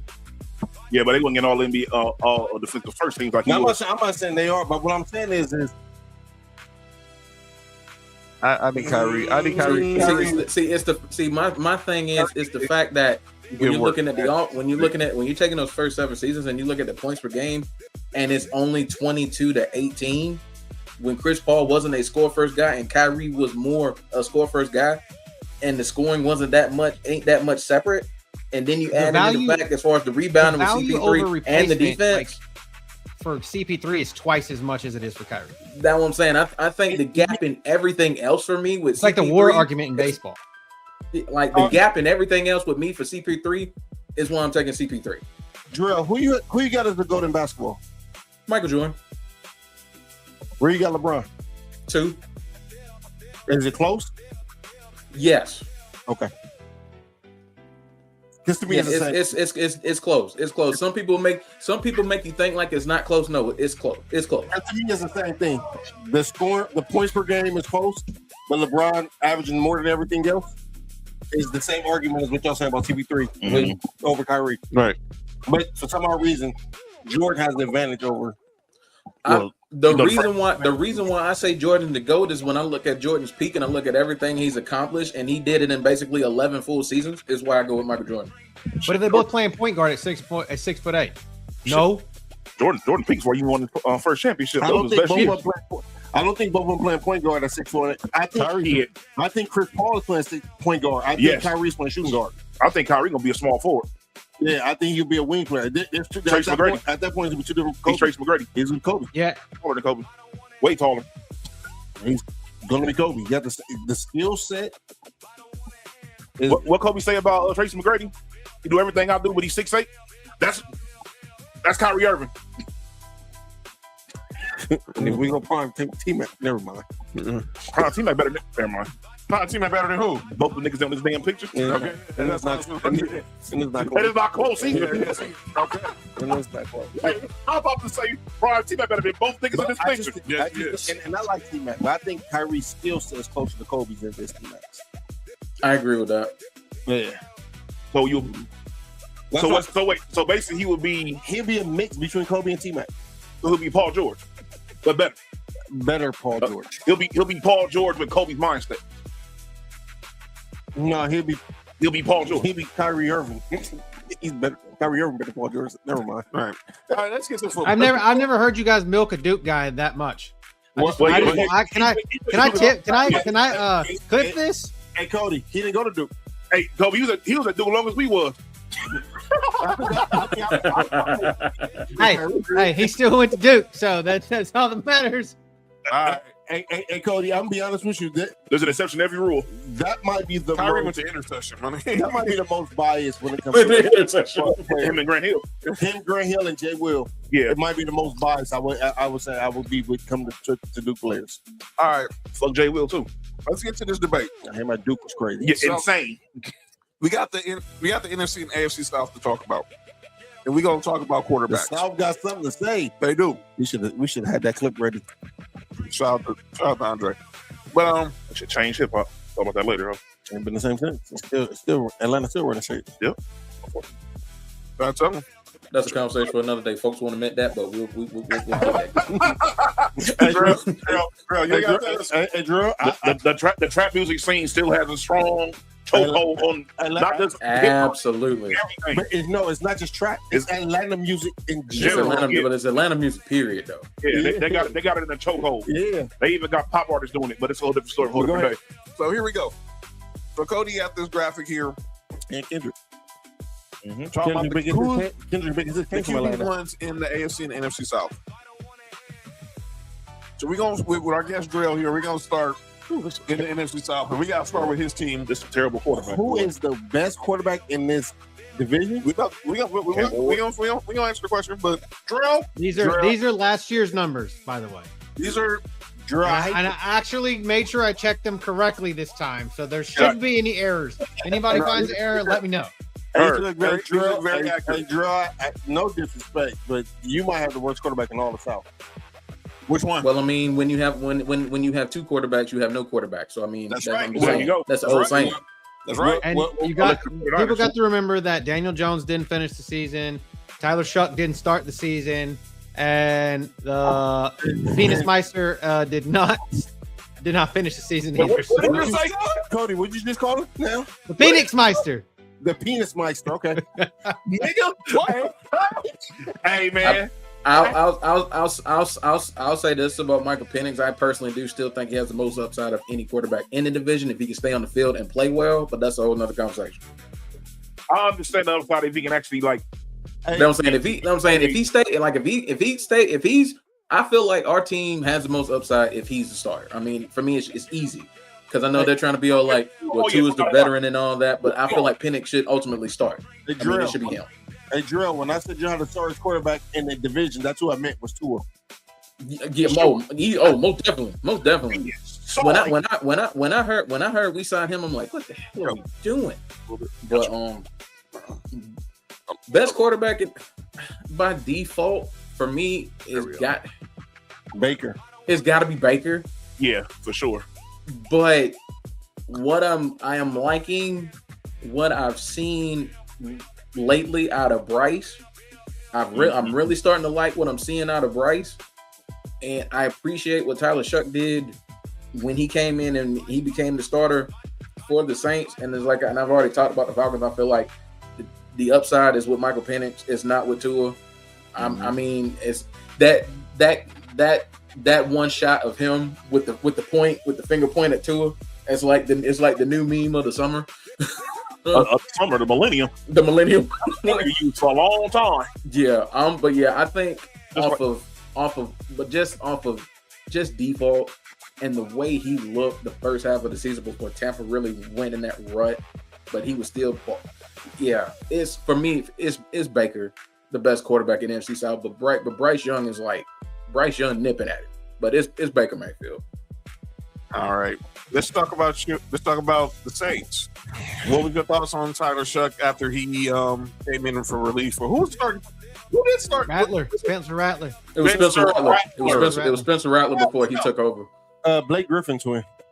Basically, yeah, his little midget. I thought he was Patrick Mahomes playing in a Hallmark film about Bo Nix or some shit. So. I thought that was a left-handed. Spencer Rattler is Patrick Mahomes under the influence. That's all it is. But that's a whole nother conversation. And didn't he beat somebody's team here? I had to, Nessa, because the Falcons haven't decided who their quarterback's going to be. That's what I'm saying. We don't have a starter. Our starter's not established yet, so they both have to be on the list. Oh yeah, I forgot who your coach is, Kevin Stefanski, and he ain't never known who his starter is a quarterback going to be for like the last fucking decade. If he's smart, if Penix is healthy, you start Michael Penix and just keep it pushing. I do like what Tyler Shuck did when he became the starter. I like his deep ball. I like his ability to move in the pocket. I like his escapability. Like he showed me a lot more than I thought he really was going to. Because like I remember that combine performance and it was god awful. So the fact that he was really able to get out there and really display his talent is definitely a testament to him. I really like what he did. I like what the Saints did in the offseason trying to build around him.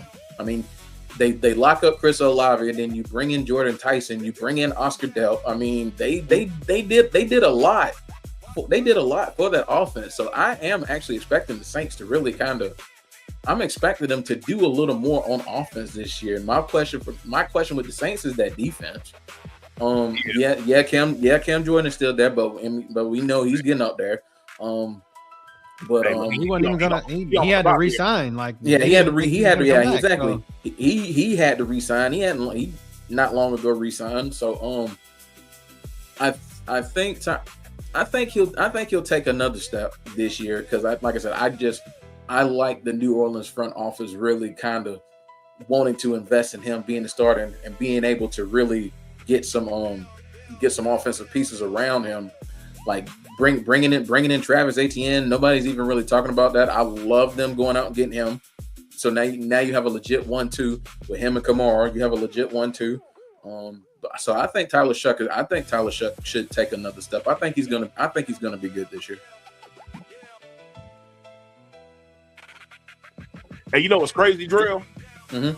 You remember people was clowning the Saints on what they should have drafted Shador instead?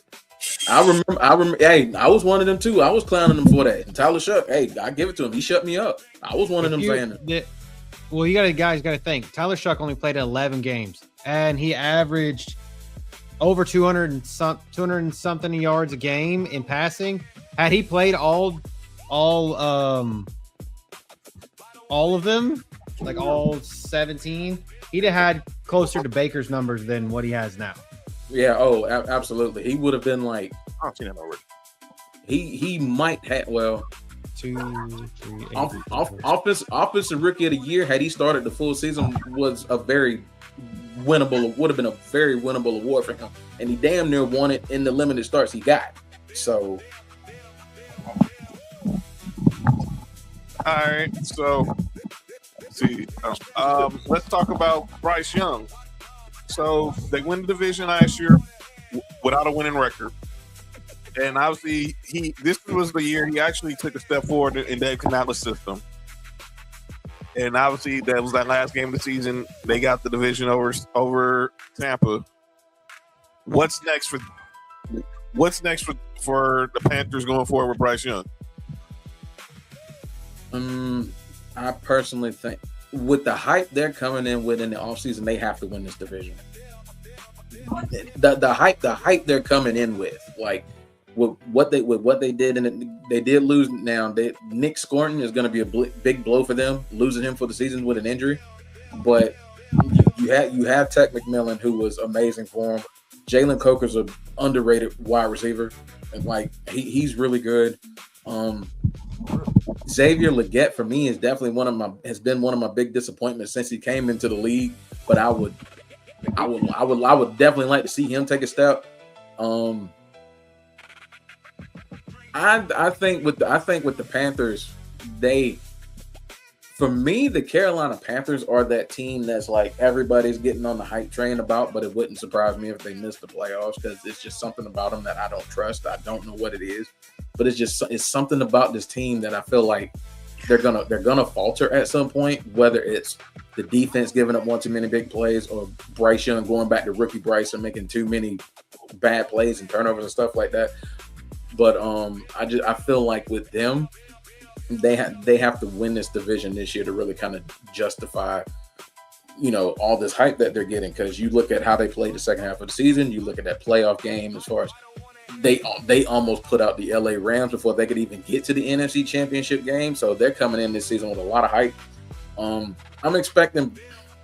I'm not gonna say Bryce Young isn't gonna. I think he should be a little bit of a better passer. I'm not expecting too big of a rise as far as like him passing the ball, because they're still like a run-oriented kind of team. Like they're focusing on running the ball, play action, setting up that way he can get his guys to rock. Because I think they brought back Rico Dowdle, didn't they? No, he's in Pittsburgh. Okay. So but you still got Chuba and Jonathan Brooks. So I mean, you got a damn good 1-2 punch with Carolina as far as being able to run the rock. So I'm expecting them to still be more run oriented, and just being able to kind of focus on that play action. And like I said, I'm expecting out of Bryce. Let's see, he threw for a little over 3,000 last year. I'm expecting a little more. I'm not expecting huge. I'm thinking maybe 30 in that 3,300 to 3,500 yard range. Same amount of touchdowns. I'm expecting I'm expecting to get, like I said, the NFC South quarterbacks to me as a whole just don't wow me to where someone's gonna really just be someone's gonna come out and throw for 4,500 and 35 touchdowns. I'm not expecting that out of any other NFC South quarterbacks this year. But I'm expecting. I think the way people are talking down on this division, I think this division can surprise some people, and I think we're going to get better quarterback play out of this division than people are really kind of giving it credit for. That's how I feel. So I think Bryce Young's going to have problems staying protected because half of his offensive line Yeah, is hurt right now. Yes. It's hurt. So no Taylor Moton, no Ike Iwonku, and so now they got Monroe Freeland coming in. Hopefully, maybe can play left tackle, but I mean, that's a big ask, you know. Yeah. So I feel like Bryce Young has the potential to get his ass rocked a few times. He definitely does. And I tell you, I will give the NFC South this the Bucks, the Saints, and the Falcons, they all have decent pass rushes to go get him. So I think Baker Mayfield's in a contract year, right? Yeah. He want to get paid. Baker Baker Mayfield, this is his last chance to get a contract. I think Baker Mayfield is going to have the standout year in this division, just on the simple fact of that alone. And he's going to leave. And he is going to leave. He's going to leave. Go right to the Rams. He'll go, or he not. He'll go right to the other AFC South team. He'll go right to the Colts. They just paid Daniel Jones. They ain't going nowhere. Hey, I got a sleeper team for Baker Mayfield. Who's that? Watch out for us if neither one of these quarterbacks pan out. Wow. I don't know. I think I might be in the sweepstakes. Arch Manning. Yep. I don't think see, that's the thing. Everybody's saying like we're going to tank. I don't think we're going to be as bad as people think we are. They're not going to be worse than the Jets. They're not going to be worse than the Jets. No, hell no. I don't think we're going to be as bad as people are trying to make us out to be, because everybody got us like bottom 4 everything. I don't think we're going to be as bad as everybody's trying to make us out to be. Unless they can stop y'all from running the ball, no. I do. And Brees already injured. And this is Atlanta beat us last year, so running the ball. Yeah. Running the ball and nobody ever wants to win their division. So like that division is like you guys never. Nobody in the NFC South ever wants to win the division. You guys just. You know what I'm saying? Like it's like when everybody picks us to win the division, we fold, and nobody's picking us at all to win the division this year. So that's why it's like this could be that final year where it's like, oh, okay, they actually want to do it this time. But we'll see. They got the talent for it. Literally, you guys have the most proven coach of all the coaches in that division. Exactly. Yeah.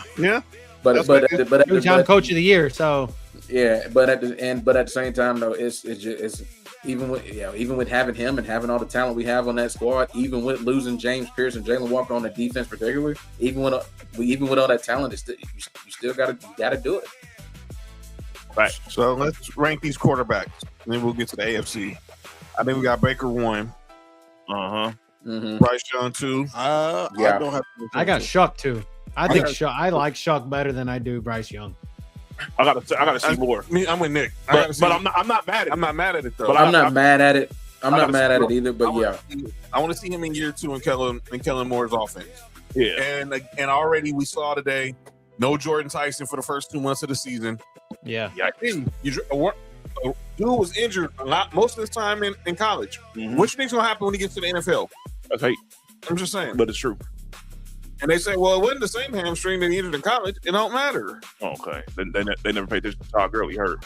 Sorry. All right. I mean, the Rams knew what was going on because they weren't tripping. Right. They knew he had 4 years on that. He had 4 years on his knee. All I gotta say is Chris Olave had 156 targets last year. That's all I needed to know. Like even with a Tua concussion brain. So I mean 156 targets. Who needs Jordan Tyson? Oh, trust me, he gonna need him. He's gonna need him eventually, especially if they start bracketing. I know. I'm just saying, he can't get Olave to stay healthy either. That's what I'm saying. But he had 156 targets last season. He led the league in targets. That right there is why I love the Travis Etienne acquisition for them. I love them getting him because, like I said, that 1-2 punch of him and Alvin Kamara. I personally think having to deal with Alvin Kamara as long as we have, it's one of those where it's like it could kind of like rejuvenate him. Because now it's like the burden, like he's all some of that burden's off of him.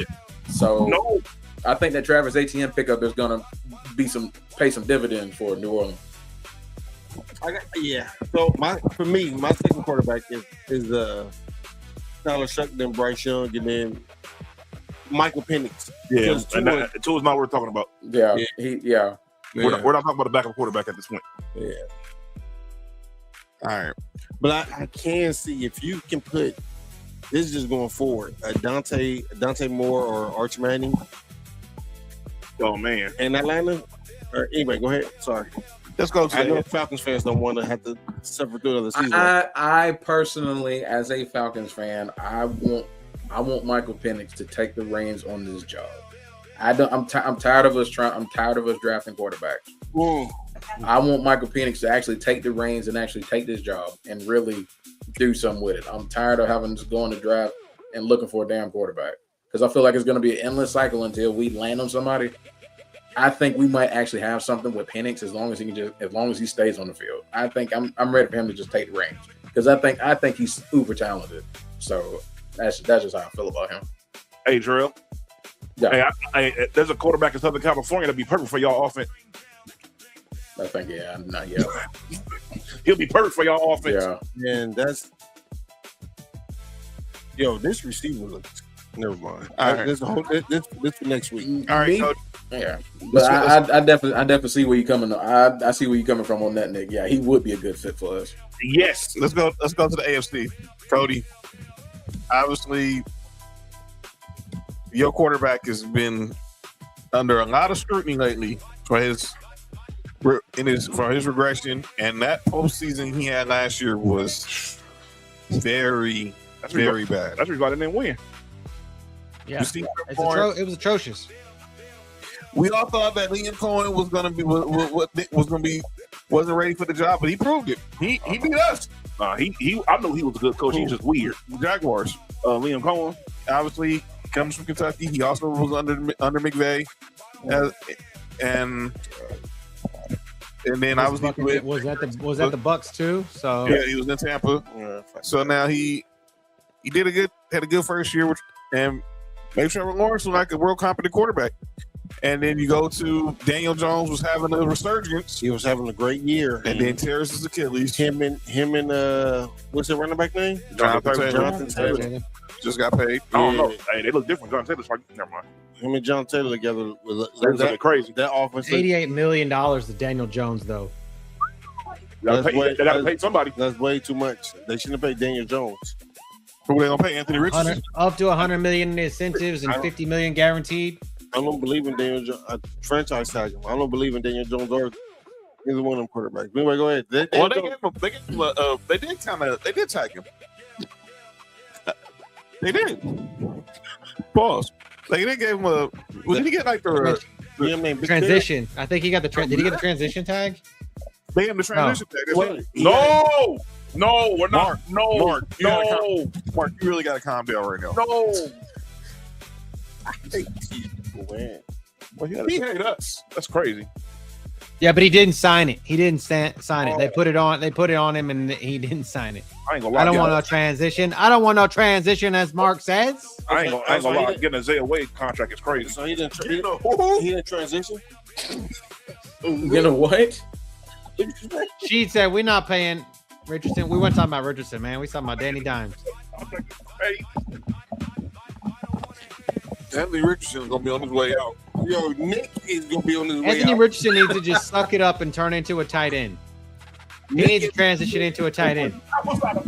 Look, me and Mark try to tell our homie guys, even Josh, we told dudes Anthony Richardson was trash at Florida. Yep. No one wanted to mention. But everyone kept saying, well, he had a I even have friends that are Florida friends that said he was trash. Man, yeah, I remember when we were doing the draft stuff at our show. Me and Champ was like, because we follow, because we're Georgia fans looking at the SEC. Is like, I don't know what everybody's seeing the kid. Yeah. You know what they saw? Let me tell y'all something. I know what they saw. Every time there's one of these guys that, they look like they're not that good, they ain't becoming good. Mm-hmm. There's always that hope of maybe this guy is similar. Right. Josh Allen, he came into the league like a fullback. Unintentionally ruined football. Yes, he did. Unintentionally. Just like Steph Curry unintentionally ruined basketball. Yep. So it's like this. They saw that and it was like, damn. They skill sets were kind of similar in college.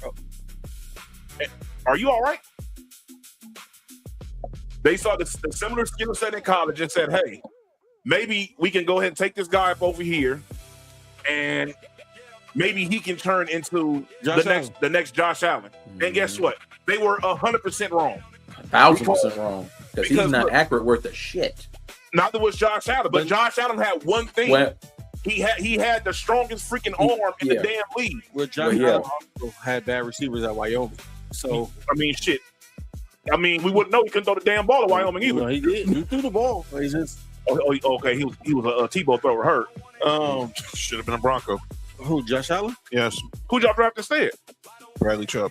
Bradley Chubb. Who's in Buffalo? Never mind. And John Elway said that was the one. That's the one pick he ever regretted passing up on. But to the Josh Allen trade, remember when the 49ers traded up and got Trey Lance?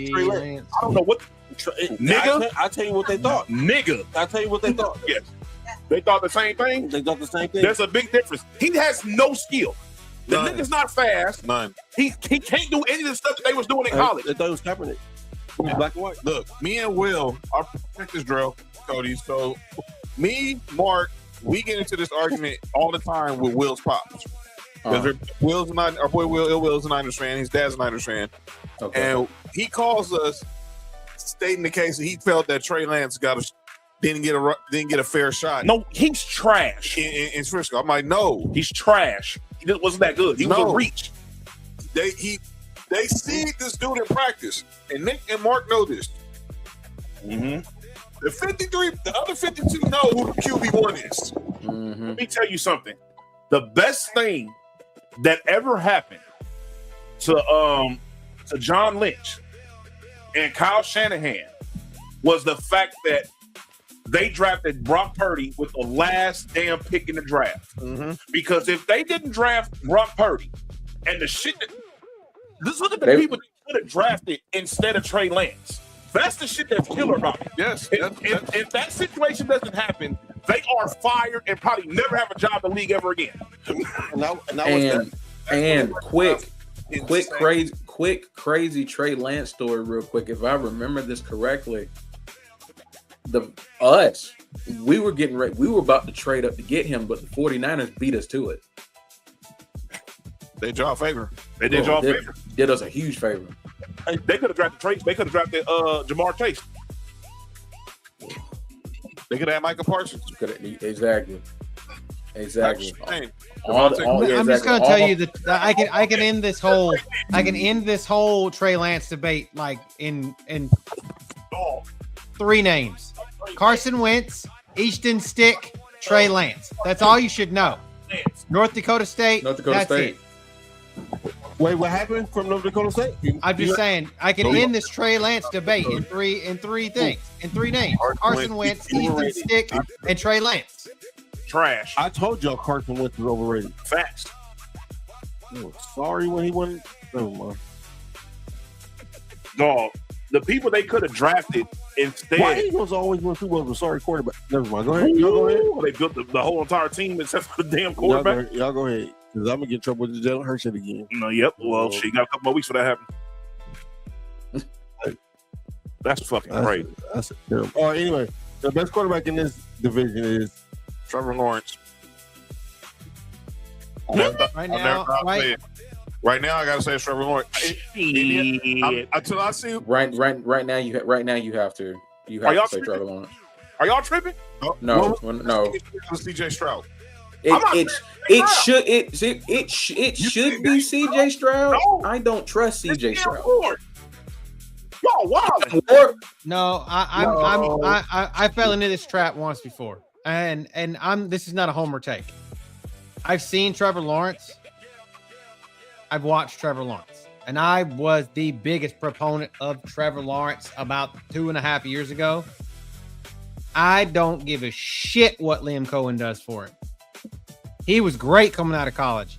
I will take shitty playoff performance CJ as long as CJ's head don't hit the turf and bounce and he becomes Tua, which he's a couple concussions away from that because he seems to get one every year or every other.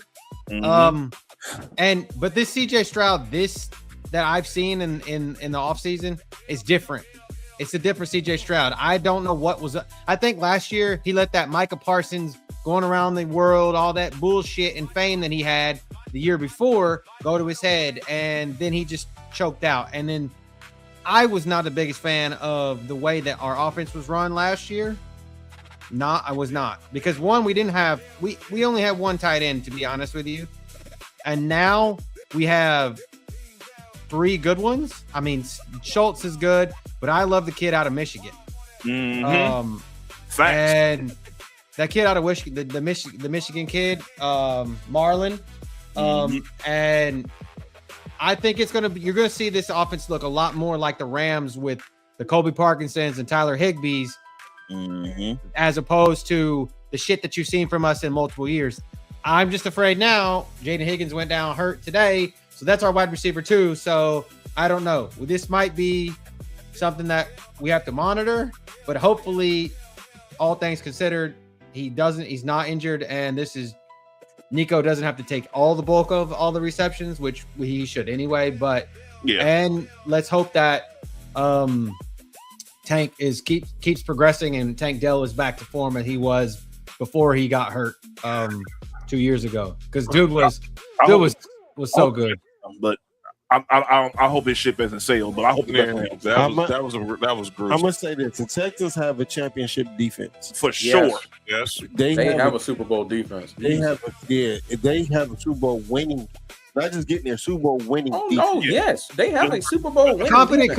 Competent quarterback play and offensive coordinator aside, we should have beat the Patriots. I said before the playoffs started last year, because we would have beat John. Yeah, if CJ Stroud played competent ball, they would have gotten there. Because I didn't think there was no defense on Houston's level going into the playoffs in the AFC. And if CJ Stroud did anything, I think Houston would have got to the Super Bowl. I think so too. Yeah, for sure. I think the Super Bowl would have been out of Houston and Denver. Yeah, no matter what. And I think personally, I think Houston would have went to Denver and beat them, because I always said because my thing is what travels in the playoffs: running game, defense. What we have already in the house. Go ahead, Mark. We have one stop. If we had one stop, we would have went and Denver and beat them too. Anyway, go ahead. Never mind. Go ahead. And you know what I hate about that? Not to go off subject, I hate that happened, because now, oh my God, every single Josh Allen hater is like, oh, Josh Allen cost him all. I'm like, bro, he's had 2 bad playoff games. I'm gonna be honest with you. Even with that bad playoff game he had against Denver last year, they still could have won. He put us in position to win. Yes. Wait till next week. If our defense have one stop, y'all talking about bad QB play in the playoffs. Wait till next week. Who's next? I mean, we did what we did last year with Woody Marks, a rookie, and Nick Chubb with a half a leg at running back. So now we have Monty and Woody Marks coming off his second year. So shout out to Woody Marks. Yeah, y'all. Shout out to Woody Marks. Y'all getting David. Shout out to number 4. Hell of a get. You heard? I do. I think that the best quarterback in his division. I want to say Cam Ward, but I want to see how that sophomore slump go, because I know I'm saying Cam Ward. I know he's gonna have that sophomore slump. It happens to 95% of quarterbacks. Do you trust Daboll? I think Cam Ward has the best arm talent in this division. You want to trust who? Brian Daboll. Yes, he had Daniel Jones. That's made him look bad. And he got a playoff win out of him. Yeah, he did. Well, he got it out of Saquon Barkley, but that's a whole other conversation. Mark's the only one of all of us who had Brian Daboll in his building. I don't know if I trust Daboll with Cam Ward. Daniel Jones got better after he left Daboll.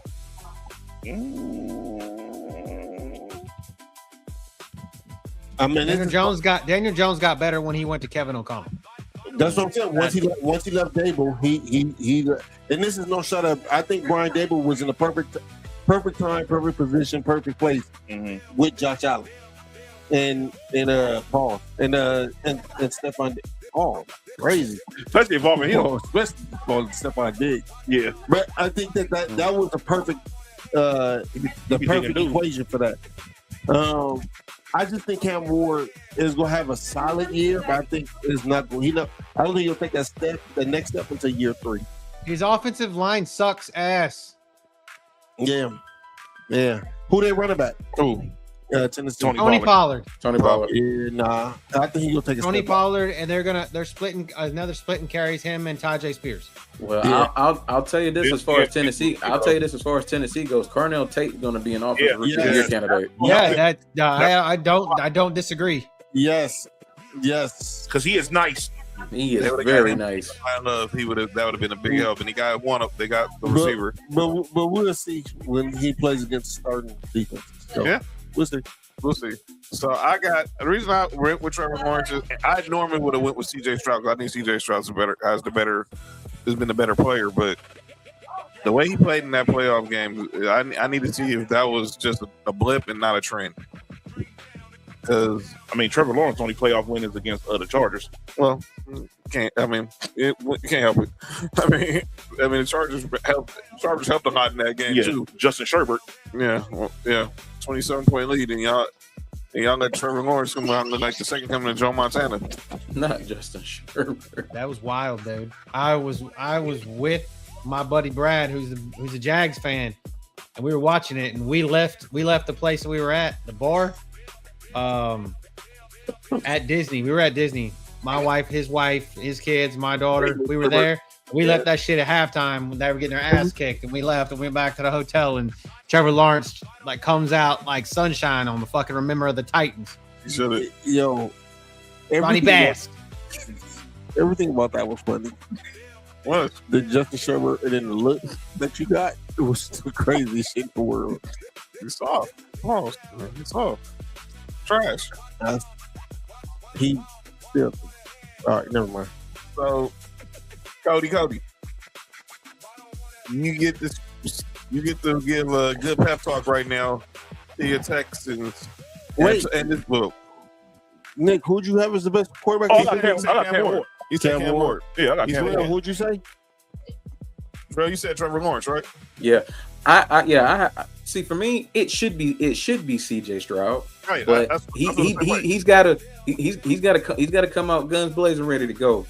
Trevor Lawrence, for me, I appreciated the way he played, and particularly that second half. Like he went a week 13 through 16 stretch where he threw for 13 touchdowns, no picks. Was actually playing pretty damn near flawless football. So when I look at that, and I look at him how he played in the playoffs, even though they lost, putting up the numbers he did and putting them in a position to win that game. So for me, I got to rank it right now. Trevor Lawrence 1, CJ Stroud 2.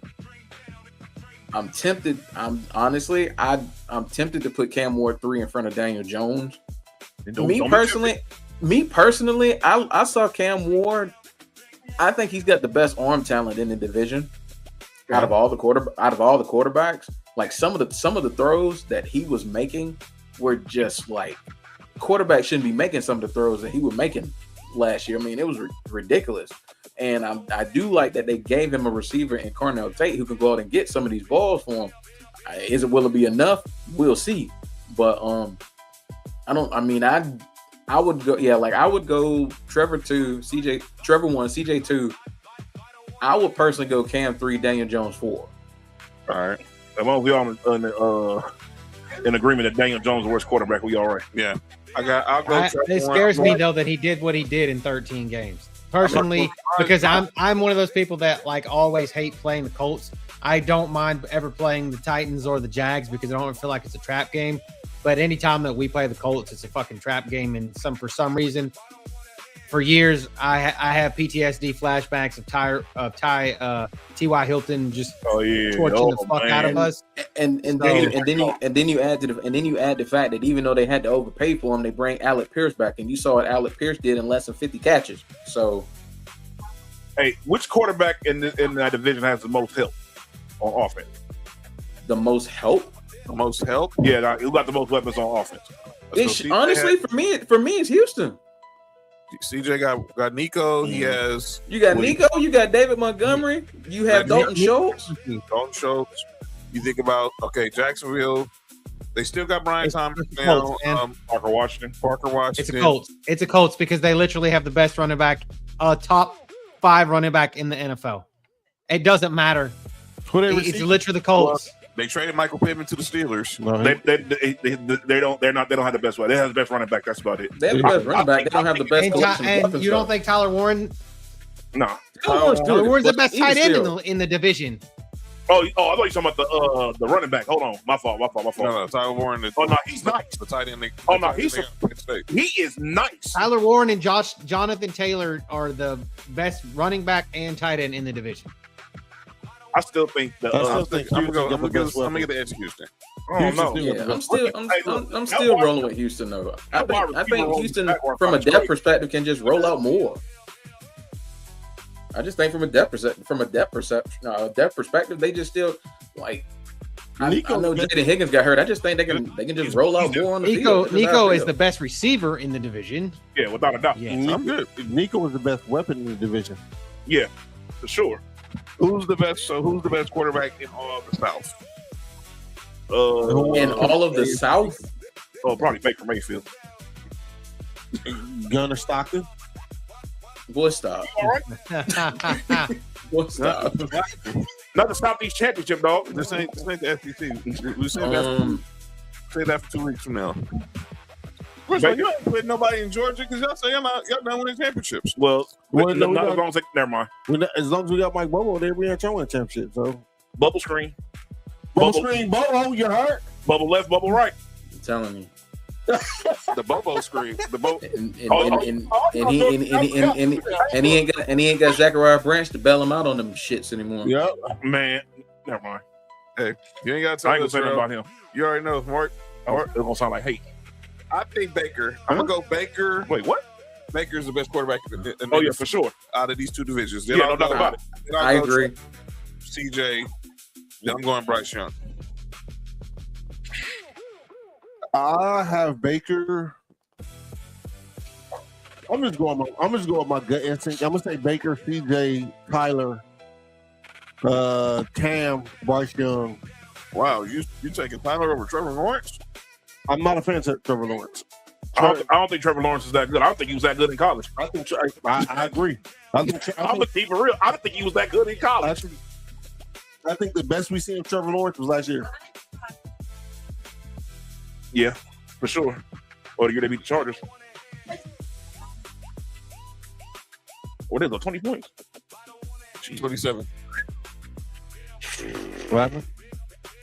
The comeback 2.0. Oh, yeah.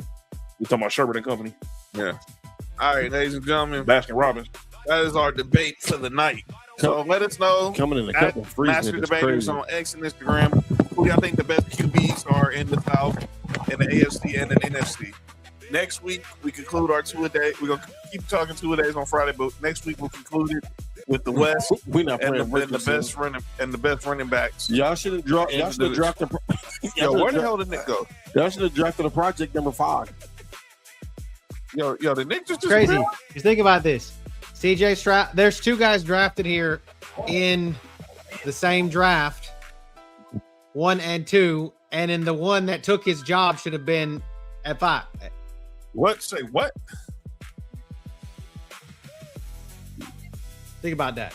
Bryce Young, CJ in the same draft, and Anthony Richardson that should have been on it. He should be on this graphic, but he's not. Well, Anthony Richardson was sorry as Florida. We told you Anthony Richardson was trash for Florida. I know this because Tennessee's. Well, let me shut up. Oh, and I'm gonna be a homer. I'm gonna say CJ's the best quarterback in the South. I'll take a homer. I mean, I actually like Baker Mayfield, but we've seen Baker Mayfield implode, and this could be that year that he implodes. He does really well, or he implodes. There's no middle ground. There's no this shit right here that we're seeing right now. There's no middle of the pack quarterback play here. This is either I'm going to be at the top like I really was, like in my prime, or I'm imploding. Yeah. I can kind of see that he's either gonna be like a top 3-4 MVP candidate, or it's just gonna, or the Bucks are gonna go like 5-12. Yeah, I don't think it's gonna be on the middle ground either. Not this week. All right. So that's our debate for the night. We're gonna get up out of here. I'm gonna call down names. We're just gonna go ahead and get up out of here. Drell, Final words to your Falcons before we end the show. Start Michael Penix Jr. Stop bullshitting. Go ahead and start him. I mean, it's for me, it's common sense. You want to go with your guy who's got the upside, who's got the arm strength. I mean, you practically drafted a guy like Zachariah Branch, who's been showing out off-season, preseason. A guy with speed that can go catch Michael Penix's deep balls. Shame we lose James Pierce for 8 games. We lost Jalen Walker for the entire season, but I do like what I'm seeing. Kendall Daniels, Harold Perkins Jr. I like what I'm seeing out of the rookies, and I'm liking what I'm seeing out of Avion Terrell so far. I think we're going to be better than what a lot of people are giving us credit for, because they, like I said, they just have us in the bottom of everything. They're just kind of like just throwing us away. It's like, we're going to be one of the worst teams in the league. We're going to miss playoffs. I mean, I'm not saying we're going to win it. I'm not saying we're going to win the NFC South. I'm saying this could be one of those years where nobody's talking about us. They might actually do it. But we'll see. I'm excited for every year coming in, watching us just to see what we do. But I'm not going to say I'm treading on. Like I said, I just try to stay even keel. I don't try to get too high, try to get too low. That way, when something stupid happens, I'm not the type that's like, oh man, just throw the team away. It's like, hey, it is what it is. I've been a Falcons fan for this long now, so I'm kind of used to craziness. So I'm always going to rep, and I'm always going to rep my boys. I'm always going to shout out my boys. Shoot, I got the shirt on right now, so I'm always going to rep them. But I appreciate y'all having me on the show. It's always a pleasure. Always a pleasure to be on here. Shout out to you fine gentlemen. I will throw out a quick plug. UGSP Undisputed Go Sports Podcast will be coming back this Sunday. We're doing our NFL preview show, so shout out to my homies Champion Flash on that. Hope y'all come and check us out as well. But yeah, man, like I said, it's always a pleasure to get on, and definitely looking forward to more opportunities. Definitely have you on during the football season. Make some picks, so we'll be getting at you, and then I was going to talk some college football in the near future. Cody, talk to the Texans. Hey, I love the draft picks so far. The guys that we picked up in the draft are looking great. We just got to keep everybody healthy. CJ got to make good decisions. Miko got to keep up the swarm mentality. Defense. As we all said in a prior episode, defense is what's going to win championships, and we have the defense to win the championship. Need a competent offense, and I think the offense is making a turn, and this is going to be something that we've seen in the past. Like I said, I think we're going to see a lot more Rams and a lot less Patriots. So that's what we want. And shout out, man! If y'all haven't watched Marlon Klein play, please go watch some of that. Go watch last week's first 2 drives. Did what he did with Dougie Mills. So shout out to him, and shout out to Nick's boy Kamari from USC, Ramsey. Ramsey from USC. So Yerk. I was going to say Kamari Lassiter. That's our boy. That's our boy, Kamari Lassiter. So we got Kamari, we got Kalen Bullock and Kamari Lassiter, and then we got Kamari Ramsey. So shout out to him. All right. We're going to get up out of here. So want to thank Drill again for pulling up. He'll be back with us real soon. So Drill, appreciate you, sir. Always. Next Friday, check us out. Me, Mark, Nick will be here to talk more AFC South, talk NFC South, and talk some other latest in sports. College football's AP Top 25 was out. Number 3, all right. Well, that obviously we'll definitely talk about. We'll talk about that. There's the rankings right there if you haven't seen them. I'm gonna be honest with you. It's a lot of people off. I think Notre Dame is too low. There's rankings. Ohio State 1, Oregon 2, Georgia 3. I actually agree with the where's Fat at? I actually agree with the Notre Dame take for one. Texans 5, Indiana 6, Miami 7, 8, Texas A&M 8, number 1. Ole Miss 9, Oklahoma 10. Whenever the cop, they're not ranked because they're not good.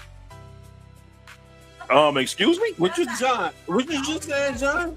Oh, in the show, John. You are tripping, John. In the show. Don't tell me that. John, you are falling into this trap. End of the show, John. Don't tell me that. And the show is about to get worse. He gonna keep going. All right, y'all. But that's what we'll talk about. I don't know. I'm not looking up because I don't care. No, you should. So we're gonna get up out of here. Next week, AFC, NFC West, who are the best running backs? From Christian McCaffrey to Kyron Williams to J.K. Dobbins to Kenny Walker. Kenny Walker now switch from AFC West to NFC West. But we'll talk about all that next week. Thank y'all for joining us tonight. We will see y'all. We'll see y'all when we see y'all. This has been Master Debaters. I'm John. I hate Nick. That's Mark. I hate Nick. That's The rails have come off, everybody. That's Cody. And that's Big Drill. Y'all don't Peace understand out. why I hate Nick. We stay lit. If you want the truth, come take your seat. Join the debate. Bring the heat. One mic, 4 angles, no fear, no pause. Big names, big swings. That's our cause.